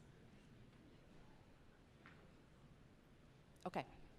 Well, if you think of one, you can email me, just lauren.larson@state.co.us. And the story I wanted to leave you was about toilets. So one of my many jobs I've had in my career was oversight of a couple dozen regulatory boards, including the plumbing board here in Colorado. And the water plan was in its just drafted, doing the rollout stage, so really big time. And the plumbing board was about to take an action to just shut down the use of reclaimed water in toilets. And then there was another issue around labeling on such toilets. And anyhow, what the story I wanted to tell you was the transformation of that board that first looked at the water plan as something they should fight against, because it was going to put at risk what they held near and dear. And then I watched how your advocates, the leaders of the water plan and the folks that came in, how they didn't come in and charge and say, you're wrong, this is more important, you must do this, but they listened to the concerns of the plumbing board and help them get to yes.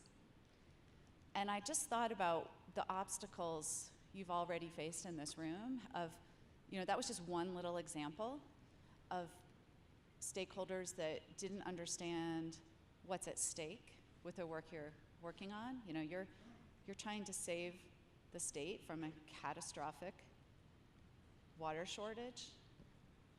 and that should change the rules of the game. That should be preeminent in everyone's mind. But it's not a crisis, it's not right now. And so what do you face when you're out there dealing with your stakeholders? People who don't understand, or they're not thinking that it's so important, or they're like, somebody else will deal with that down the road. And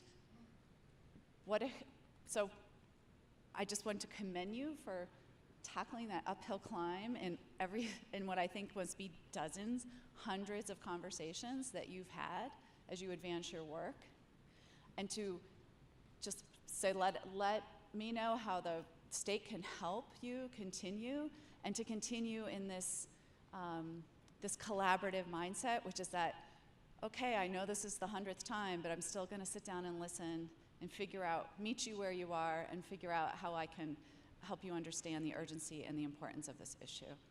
And I just bet that gets really old and really hard. And I wanted to share that story to tell you how impressed I was with the approach of this collaborative effort. So that's all. Hope you have a wonderful morning. Thank you for inviting me. Hope you'll have me back. Thank you. Great. Please, thank you, Lauren.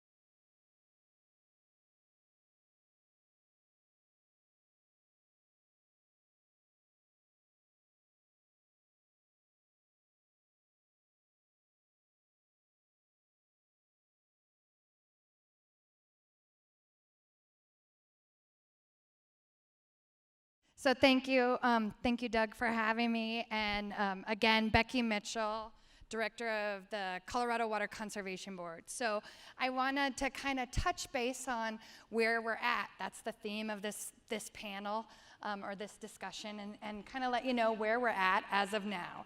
So there's a number of components that I feel like I'm getting feedback. Can you guys hear that? So there's a number of components that factor into all the work that we do at the CWCB. If you happen to be at the workshop yesterday, you saw a large realm of all the work that goes into our daily lives. But really, it's important to recognize that all of that is through the lens of the water plan. And so everything that we do on a daily basis has really been focused on, does this promote the values that were stated in Colorado's water plan? So today, as I talk, I'm going to break it into three categories. The first being the actions associated with the 9 measurable objectives in the water plan. And then I want to talk about our future as we look at planning and moving forward. And then, of course, everybody wants to talk a little bit about policy and some of the big things that are happening. So I'm just going to touch on that just a bit. So everything that we do has to be based on some technical foundation. And so there's a lot of work that happens with that. So I just wanted to remind you of that. The first is taking stock in where we're at, the water plan actions.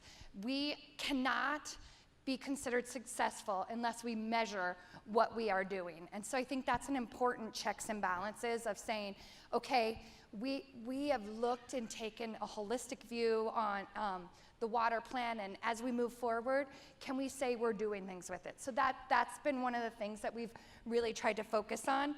So the water plan has 9 categories or 9 measurable objectives, and there were specific actions that were associated with each of those. So, and they had different timelines, 2020, 2025, 2030, and 2050. So these included all the goals. They had water supply, agriculture, funding, conservation, land use, storage, education, watersheds, and then we had the catch-all bucket of additional, which includes things like resilience and innovation, things you were hearing about this morning. So we didn't just have those 9 objectives and say, okay, let's move towards that goal. We had to break it out and say, okay, how do we get there? So we came up with the collective we, all of us, came up with about 159 specific actions to get us to that point. Currently, as of now, we have made progress on over 100 of them. Not saying complete, what I'm saying is we have touched over 100 of those actions that were specifically stated. That's about 65%. So that's not too shabby for 3 years. But I think it's important to remember that the beautiful thing of Colorado's water plan was it was always intended to be a grounds up. So we talk about how we measure success and how we measure implementation. That is just as we did the water plan, it's a grounds up process. It's the people on the ground that are implementing the water plan.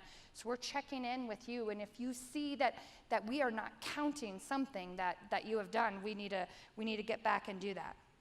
So like I talked about, the checks and balances, we've had to get that information out because it's important that we are really showing what we're doing. So one of the first things I did when I came on at CWCB is said, we need to show what we've done.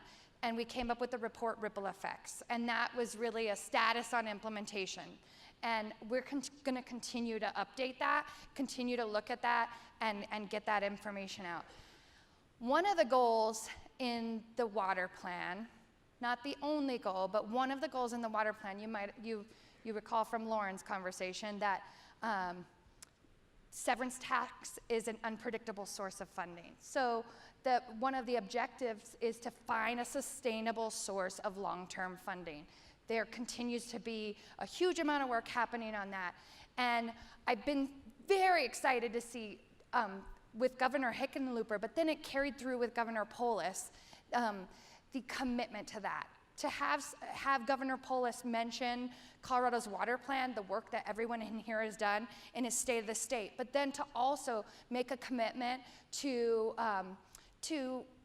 support what Governor Hickenlooper did on his way out and suggest additional $30 million to things associated with water, and to support that and continue that in his budget. It's huge. So that $30 million will allow us to put $10 million to our already very but infant staged water plan grant program, and then $20 million towards our work on demand management on the Colorado River, because we all know how important that is. So the water plan implementation is multi-layered, but ongoing.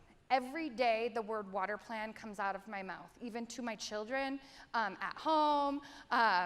Every day, water plan is what we do and what we think about. So sometimes we have to provide training and resources, and sometimes that's what our role is. Sometimes we're providing incentives. Sometimes we're a cheerleader. I hate to be called that, but sometimes we are. But sometimes we have to be a cattle driver, literally and figuratively. I'm comfortable with being a cattle driver. So where do we go from here? That brings us into the next thing that I wanted to talk about, because I've been calling him the godfather of water lately, Rush George, and he said some pretty insightful things about the water planning in general, but I'm going to quote him. Hopefully I don't misquote, but the day we stop planning is the day the water plan dies.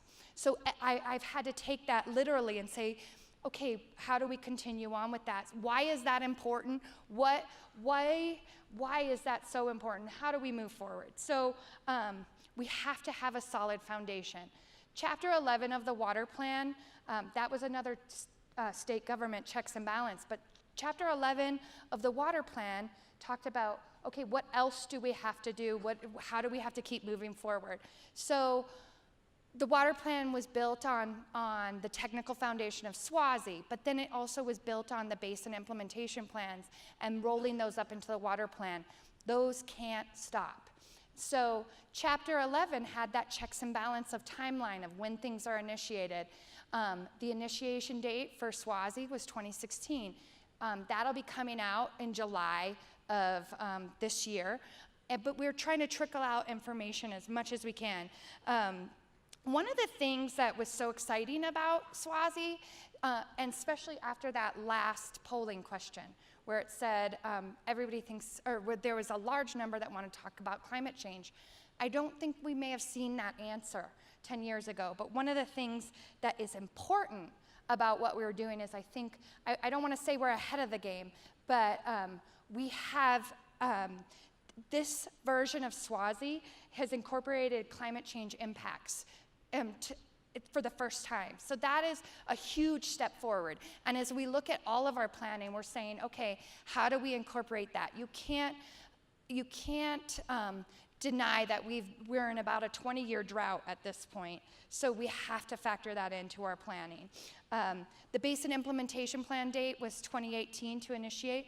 We're making huge progress on that, and by huge progress, I mean you guys are making progress, and we're starting the workshop, starting the process, but we're really gonna have a clear, defined what's needed to roll up into the water plan, and then we have to start the water plan again.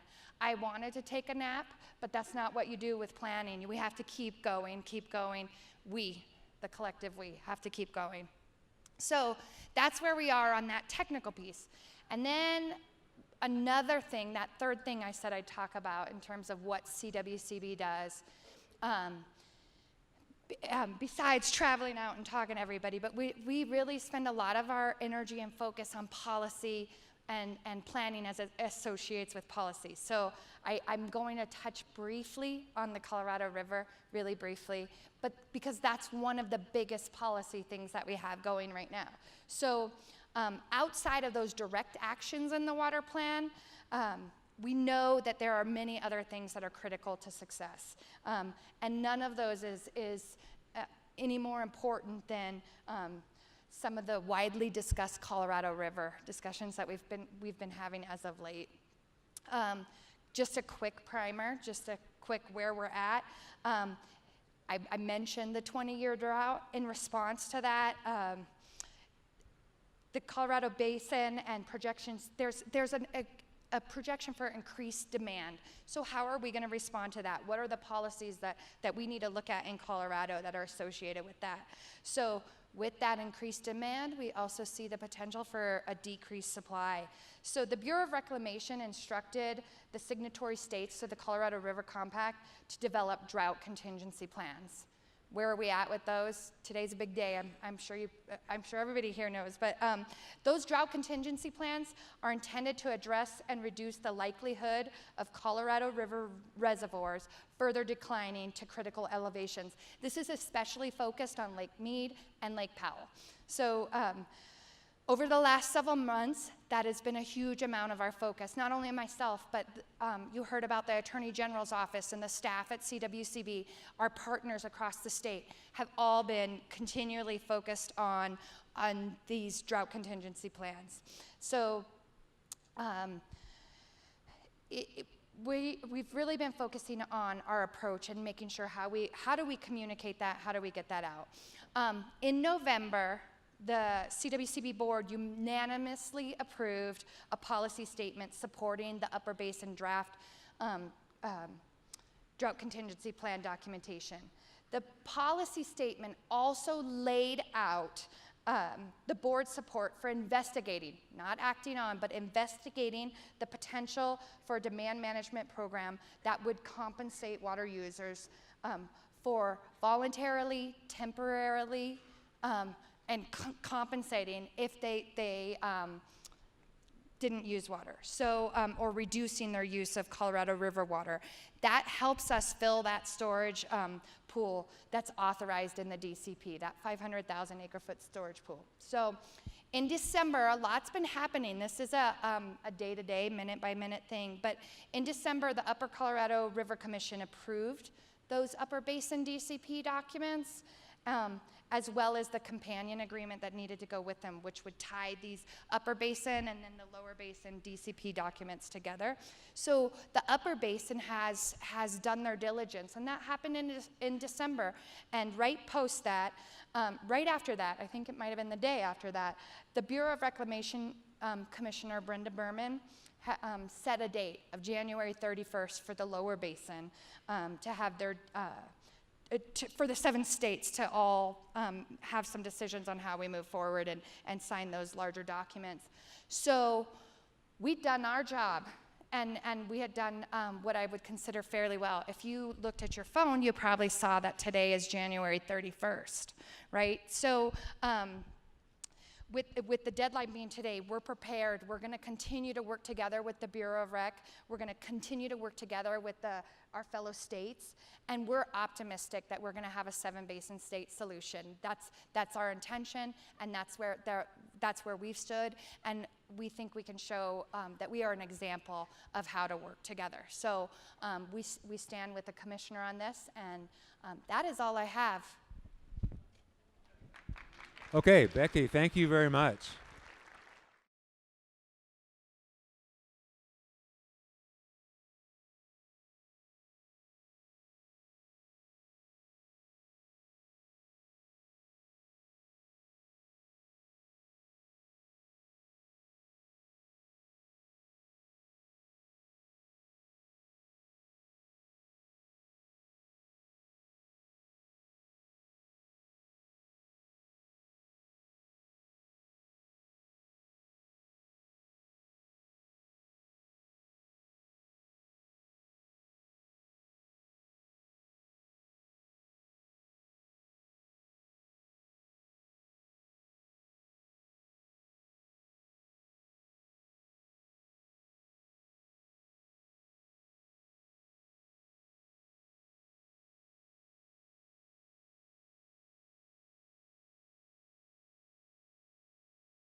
Thanks a lot, Doug, and thanks, Becky, for that excellent description of what's going on. That helps me a lot when you talk about that.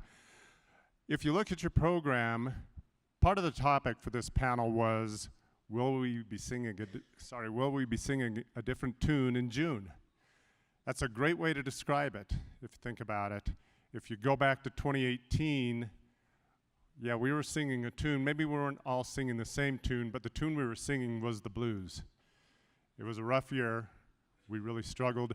And, you know, any blues message has a little ray of hope. And when we looked at 2018, as we were going through it, we talked about storage a lot. We said storage is getting us through this drought.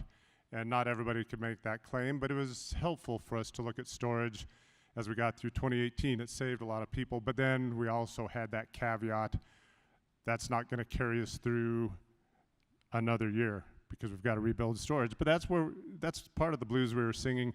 You know, we're also talking about groundwater, and some of our aquifers, a lot of our aquifers are drought proof, and that helps us a lot when we're going through a drought. Some of them aren't. I'm going to talk about a very important one that's not as I get toward the end here. But we did get through 2018 that way, but we said we can't do it again. We can't do it again. So will we be singing a different tune in June? Great question. We don't want to sing the blues, but when we ask ourselves that question, it gets a little bit confusing because it's such a multifaceted question when we think about it. I think about last Thursday morning, a week ago Thursday morning, I left Denver for a meeting in Glenwood, and I decided to leave a couple hours early, which ended up being right on time, because remember what was going on last Thursday morning. And as I drove out of Denver, all I can say is everything was white. The road was white. The mountains on the side were white. The air was white. The visibility was so low. And I thought, this simplifies things a lot. Next Thursday, I'm going to be able to stand in front of everyone and say, we're good. And then there would be applause, and I would sit down. But that did not happen. As I was driving from Vail to Eagle, And this is just quite literally what happened as I'm driving on snowpack and ice and low visibility. Literally 2 miles later, I was on dry road. Well, that was a stark reminder of the way it happens in Colorado for us. So I wasn't so excited after all. And then Monday morning, as I was driving from the south end of the metro area up here for the CWCB meeting, same sort of experience, if you all recall your commute or your choice to not commute Monday morning. Same thing, snow everywhere, wow. And we got here to the CWCB meeting, and we were looking out on the patio, looking on the picnic benches, where the snow was 10 to 12 inches high. And we're getting that feeling again. But then Russ George in his talk reminded us, people, don't be fooled. This is Colorado. And remember what can happen and what cannot happen in just a short amount of time. So we have to be careful about singing too happy of a tune right now. But what tune can we sing? Again, it's multifaceted because first we turn to snowpack and we look at the way snowpack is right now. And you all have seen the graph. I decided I'd be the one to not put up charts and graphs. You all have seen the map with the brown and orange and yellow enough in the last few days, so I won't put that in front of you. But it's starting to look good, at least for snowpack. It's starting to look good when you see those graphs. But it's early.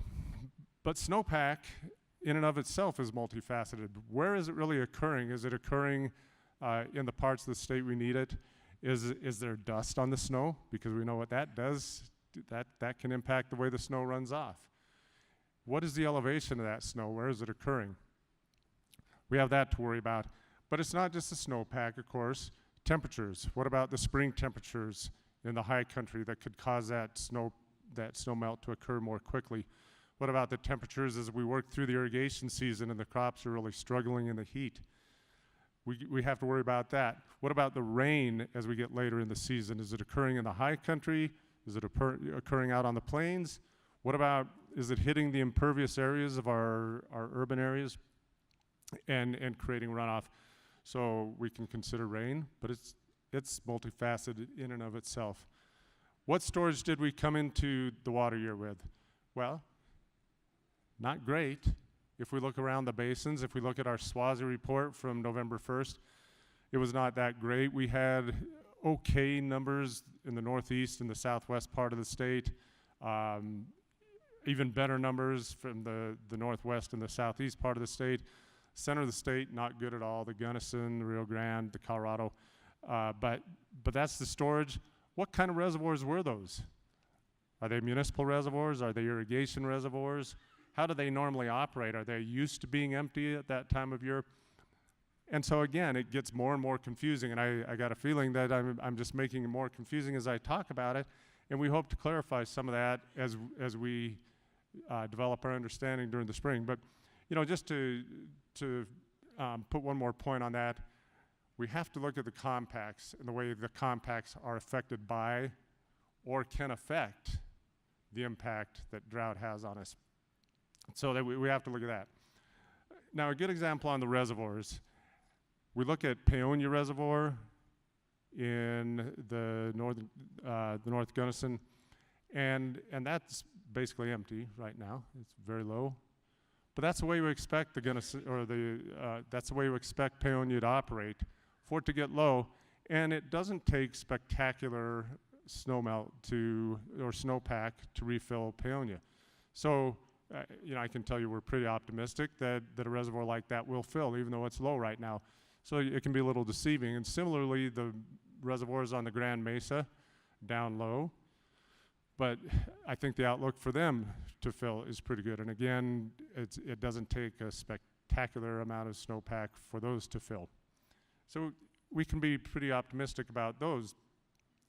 There are some components to that, though, that again, for the snowpack, the elevation is an important piece of it, because obviously the Grand Mesa, you don't get to take advantage of that 12, 13, 14,000 foot snowpack. That tops out at its own elevation, so we need that relatively lower elevation snow for the Grand Mesa reservoirs to make sure that they fill. Got to keep an eye on that. the optimism is there. The trend is good.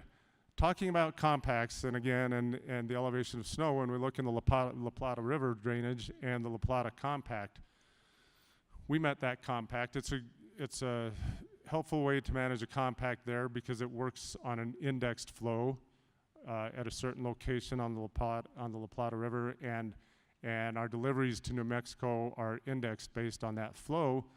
So it's not that necessarily draconian set amount that we have to deliver, although it's very difficult. But we got through that with Long Hollow Reservoir, which was very helpful. But Long Hollow is down. It needs to fill. And that's another case where it relies on lower elevation snow. It doesn't have necessarily all that higher level drainage to fill La Plata, or I'm sorry, Long Hollow. So it's that third dimension when we talk about the location at which the snow is occurring. We've got another example of that in a minute. But speaking of compacts, on the Rio Grande, another one that our deliveries are based on an index of flows in Colorado. But that's a difficult situation where the compact itself can reach back into Colorado and have an impact on what happens in Colorado, because Elephant Butte Reservoir, well, that's outside of the state. What's the interest to us? Well, Elephant Butte storage is below 400,000 acre feet, and the impact of that due to the compact is that limits our storage in our post-compact reservoirs. So again, notwithstanding water availability, that's limited. That's a way that the drought can even reach back into Colorado from another state due to the compact. The Yampa River Basin, I'm looking at Aaron here, often the poster child for great water supply. We've seen those iconic photos in the past where the snow survey is 10 feet over someone's head. Not so in 2018. Yesterday, Aaron Light told us about how the Yampa experienced its first ever call and the growing pains they went through. And the Yampa is no longer insulated from that, if we ever thought it was. But again, it's a location thing. When in the past we've had bad years, and last year where you get that November snow and it shows up and it's great, but it doesn't stick. And then the early December snow, same thing. But this year we've had the early snow, we've had the November and December snows, and it has stuck. And so that's encouraging, that's good news. It's looking good now, but location, I can say there's snow in Steamboat, and we look up on the mountain and it's good. There's lots of snow, but there's snow in the city, and that's very important. It's a little bit surreal for those of us that have lived in Colorado for a long time to drive into Steamboat in a bad year, and you're there in January or February, and you don't really see snow on the streets and sidewalks, and we're just not used to seeing that. It can cause us a lot of concern. Not so much this year. Division 5, the Colorado River Basin, reservoirs are looking good for filling.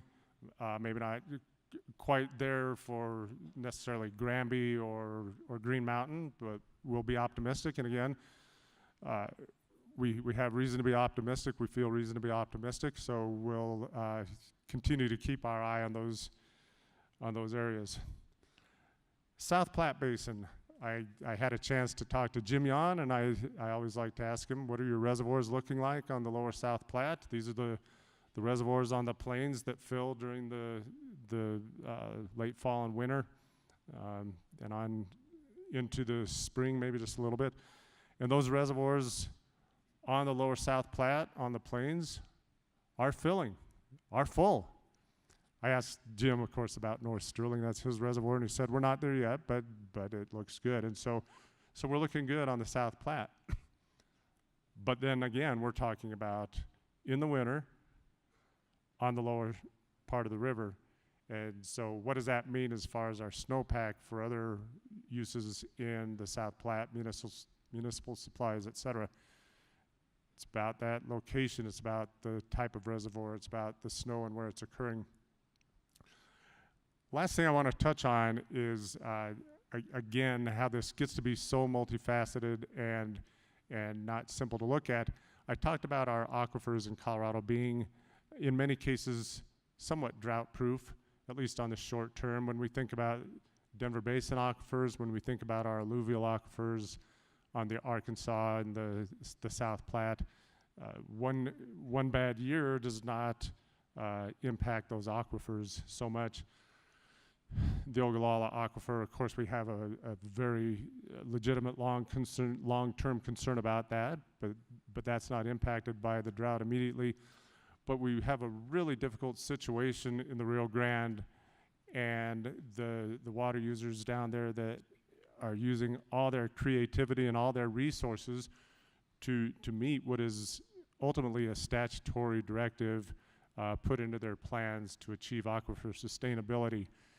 And it's very difficult in the unconfined aquifer to meet that goal when we see them putting all their creativity and resources toward improving their situation, and then one bad year can just wipe out a few years of very hard work. So we just can't look on the surface. We have to look underground and the impacts that occur. And I don't really have a good forecast for what's happening on for the unconfined aquifer and in the Rio Grande. Again, it's one more case where, at least in an early sense of the word, we're optimistic and hoping for the best. I think at least we can say it won't be as bad as last year, Craig. That's the way we'd like to look at it, but we're hoping for the best.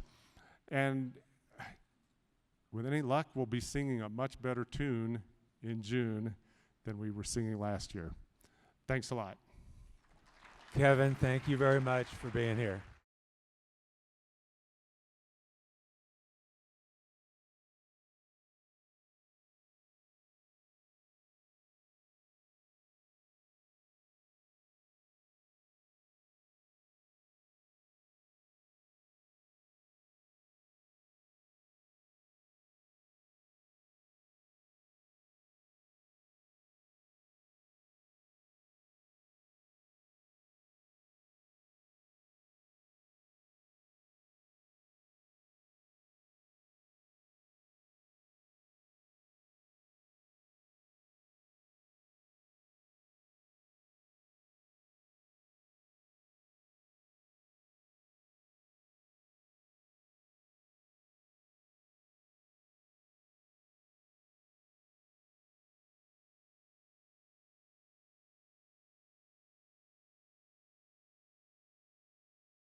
Thanks for clearing that up, Doug, that I'm not expecting. And it's actually my wife. She would probably really hate that you would say that I was expecting. There's no we pregnant, right? She's pregnant. You find that out very, very quickly. Yeah. Anyhow, it's a pleasure to be here. I didn't know if I was going to be able to be here in person, but it's always a pleasure of mine to get to speak to you folks about something I'm very passionate about, whether it's with municipal water interests, state water interests, or agricultural water interests, Department of Transportation, whatever. I am very, very big into using weather, especially long-range weather forecasting when it comes to risk management. And there are a lot of ways that we can do this. I know a lot of folks don't think us as meteorologists know what's going to happen in 30 minutes, let alone 6 months. And I get it. I do, you know. But I'm not about telling you what time is going to be the best time for your golf game tomorrow. I don't care about that. I care about getting close enough with this long-range weather information so you can actually use it. And again, you're never going to be perfect when you're talking about something 6, 9, 12 months down the road, but if you can at least get in the ballpark with this information, it can be very, very useful. And for right now, in terms of the way our weather pattern's been setting up, we've been doing okay. Okay? So let's talk about some maps up here. That's the last 60 days when it comes to moisture. And I say normal, I put normal in quotes because we never see normal. Average is a better word. Normal is we get too much and then not enough, and you divide by 2, and we never get that number anyway. So normal in quotes up there, but things have been pretty good across the eastern part of the state. Sangre de Cristo, San Juan's still struggling. That's obviously where the worst of the drought is right now, and that's where it's going to remain droughty because they just have a lot of ground to make up. And unfortunately, if you are bored with maps and charts and stuff, I'm going to bore the hell out of you here for about the next 15 minutes, okay? So, but I think a lot of the stuff that I'm going to show you today helps drive the point home of where we're going and why it's important to pay attention to this kind of stuff. So right now, a lot of the basins are in pretty good shape, but the ones that really need the biggest help are still struggling mightily because of the drought that has been going on. And if you heard me speak here last year, the drought shouldn't have come as any surprise. And that's something that I'm telling you. If you knew we were going to see a drought of that magnitude over a particular basin, would it be useful to you? Would it be useful to you 6 months in advance? What about 12 months? I think so. If you can get even just a 6-month advance notice on a drought like that, there's a lot of things you can do to plan accordingly. But right now, we're okay in a lot of those basins, and there's some that we obviously aren't. I'm sure a lot of you that pay attention to weather, climate, or whatever have heard about El Nino or whatever, and know that we were headed toward an El Nino event late summer and into the fall. That's pretty much gone. And what you're looking at right there are sea surface temperature anomalies globally. And across the west coast of South America, extending out of the Central Pacific Ocean, there's still some warmth there, but when you're talking about El Nino, you need the ocean to couple with the atmosphere to really get the pattern going. It kind of did that a little bit, but it really didn't do it like a traditional El Nino would, nor was it expected to.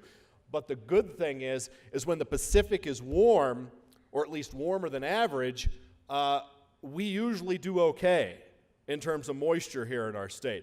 It's when it gets cold, that's when we're talking about multi-year droughts. It will get cold again. We will see multi-year droughts around here. And to be perfectly honest with you, the Front Range isn't even close to being prepared for a multi-year drought. We have a multi-year drought happening in the next few years, Front Range is screwed, period. You look at water supply, you look how it's used, you look at how these multi-year droughts can set up. You want to look at a recipe for something like that? Look a couple states to our west into California and see what multi-year drought does to there. I think it's a good model. They handled it poorly, but it's something we can learn from, and it's something we can use these tools to see when that multi-year drought is coming. So what you're looking at here are sea surface temperature anomalies over the past several weeks, where you're looking at oranges and reds. That's where the water was warmer than average. Blues, cooler than average, and you can see what's happened there. All of that warmer than average water has pretty much gone away, with the exception of what's going on across the Baja of California and just off the west coast of Mexico, which is still, I believe, is significant because it keeps that Pacific warm, or at least warmer than average for us. This particular map shows depth. So from top to bottom, you go from 0 to 450 meters, and you could see all of that warmer than average water lurking beneath the surface. Horizontally on that graph, over here on the left is the western Pacific Ocean, over on the right is the eastern Pacific. So really the warmth has set up shop over the western Pacific. That's still somewhat significant. And while we may not technically be in an El Nino episode, as NOAA would define it, or the Climate Prediction Center would define it, I still think it's significant that that warmer than average water is out there and what it could possibly mean for us as we head toward the spring. And I'll share more about that in a second. All these different lines are just various computer models. I know it looks like a disaster, but the trend right there is that all of those lines, for the most part, stay above the 0 line. And what that simply means is while we might not be in an El Nino event, it still keeps the Pacific warmer than average for a little while longer, with no tendency toward it to go cooler than average. Cooler than average Pacific really gets us in trouble. Not just here in Colorado, but regionally. And I think that's something that, when it comes to water planning, you really have to consider. It's not just right where you are. Water's regional. So if you have regional entities struggling, even when you may not be in a drought yourself, you may end up struggling as well. So I think it's important to talk about that on a regional capacity. I'm going to show you some computer model forecasts here about what could possibly lie ahead over the next several months. This particular one is the North American Multi-Model Ensemble. It's a conglomeration of about 10 different models looking at the same thing. All you need to know on these maps, brown is bad, green is good. And white is, I don't know, okay, to be honest. But in February, and you think of February as like, boy, east of the mountains, we don't get any moisture east of the mountains in February. February is a pretty dry month. Even some of the mountain locations, they tend to struggle from time to time, as we're just kind of caught in no man's land during the month of February. But you do see some green on the map right there across southeast Colorado and continuing across western Kansas. And to be honest with you, that kind of fits the pattern that we've been in, where the better moisture has been setting up east of the hills and across the plains. But something that I'm more focused on here is what happens as we get towards spring. And again, there's no tip toward wetter or drier than average right there for the month of March. A little bit of gray on the southeast part of the state. But again, I'm also kind of focused on, I'm not necessarily looking where the green is, I'm looking at where the brown is not. And I think in many cases that can be significant too. So if we're at least getting regular storms to come into the state, that's going to at least hold our ground as we head into the spring and could possibly deal with something like that in April. Which late season snowpack is huge. It is huge. So if we don't see March and April snow, or even early May, because I never quit thinking about snow here until at least Mother's Day or shortly after, that can really set the table for us to do some good things. And you might say, well, that's a lot of green over the Four Corners area. And that's kind of what I'm talking about when it comes to regional in terms of moisture and whatnot. If we can get a storm track set up over the southwest, inevitably it's going to benefit us. There's May.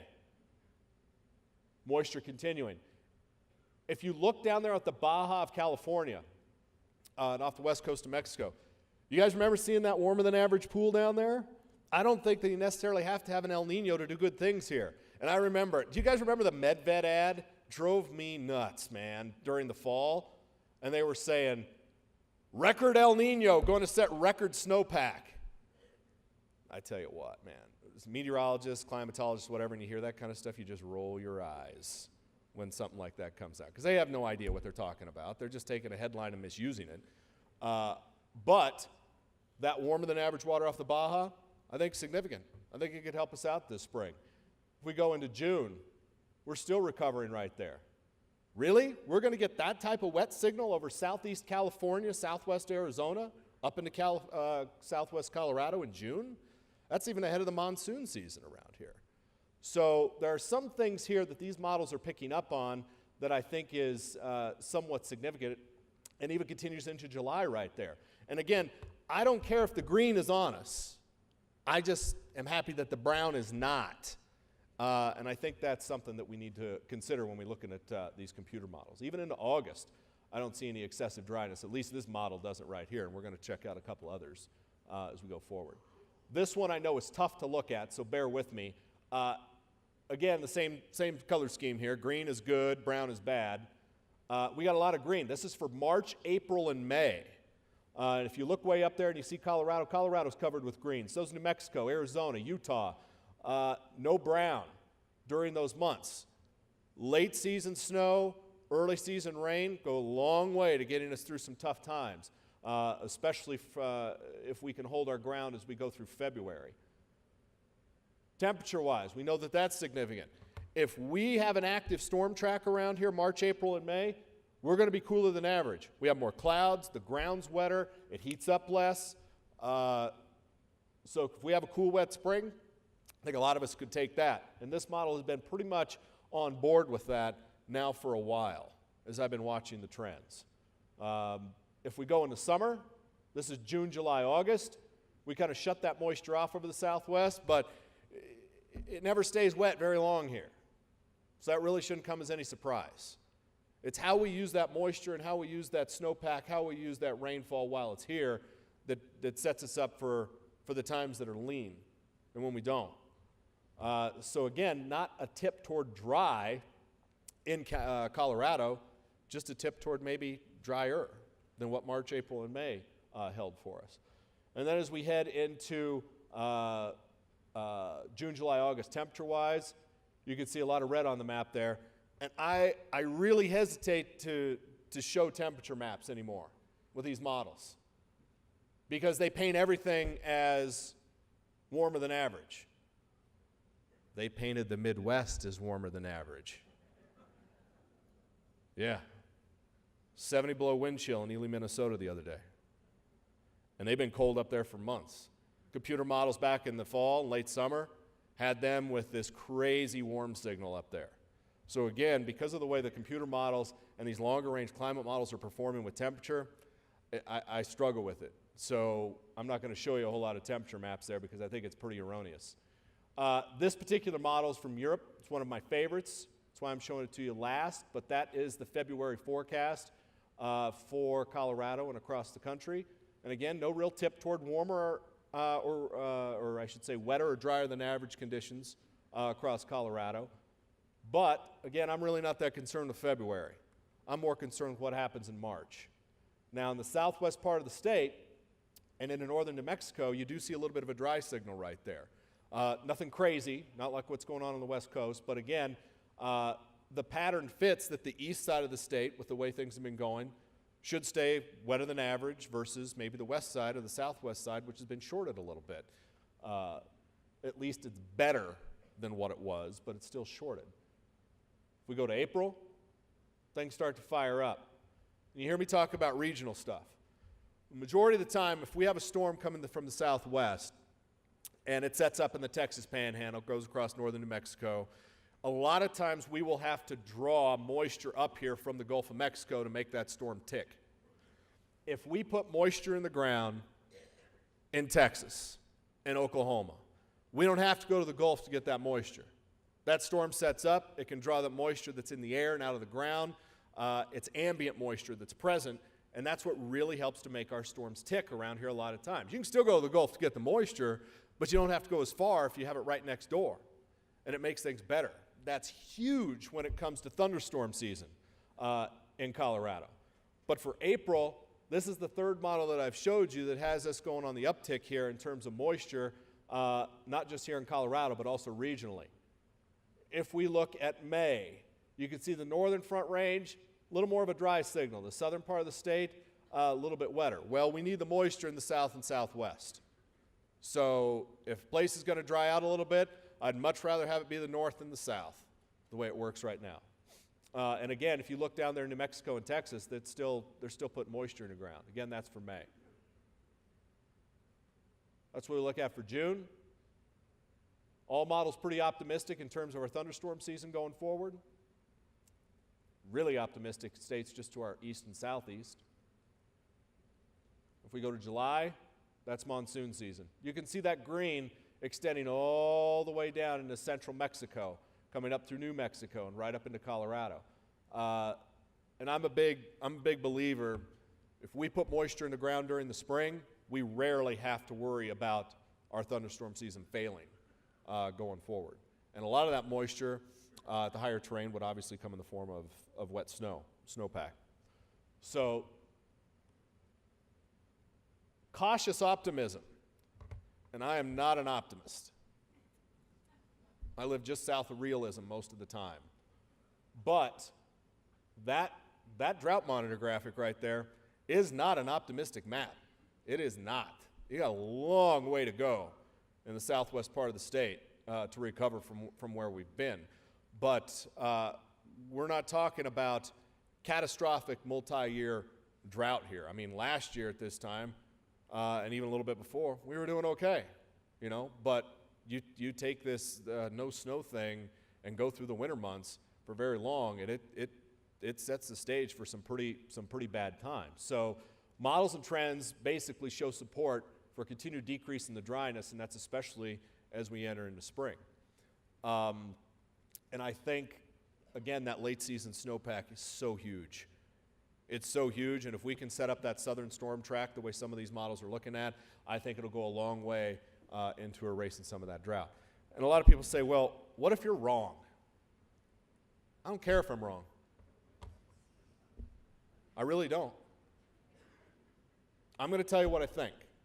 And you're probably going to believe I'm wrong anyway, as a meteorologist.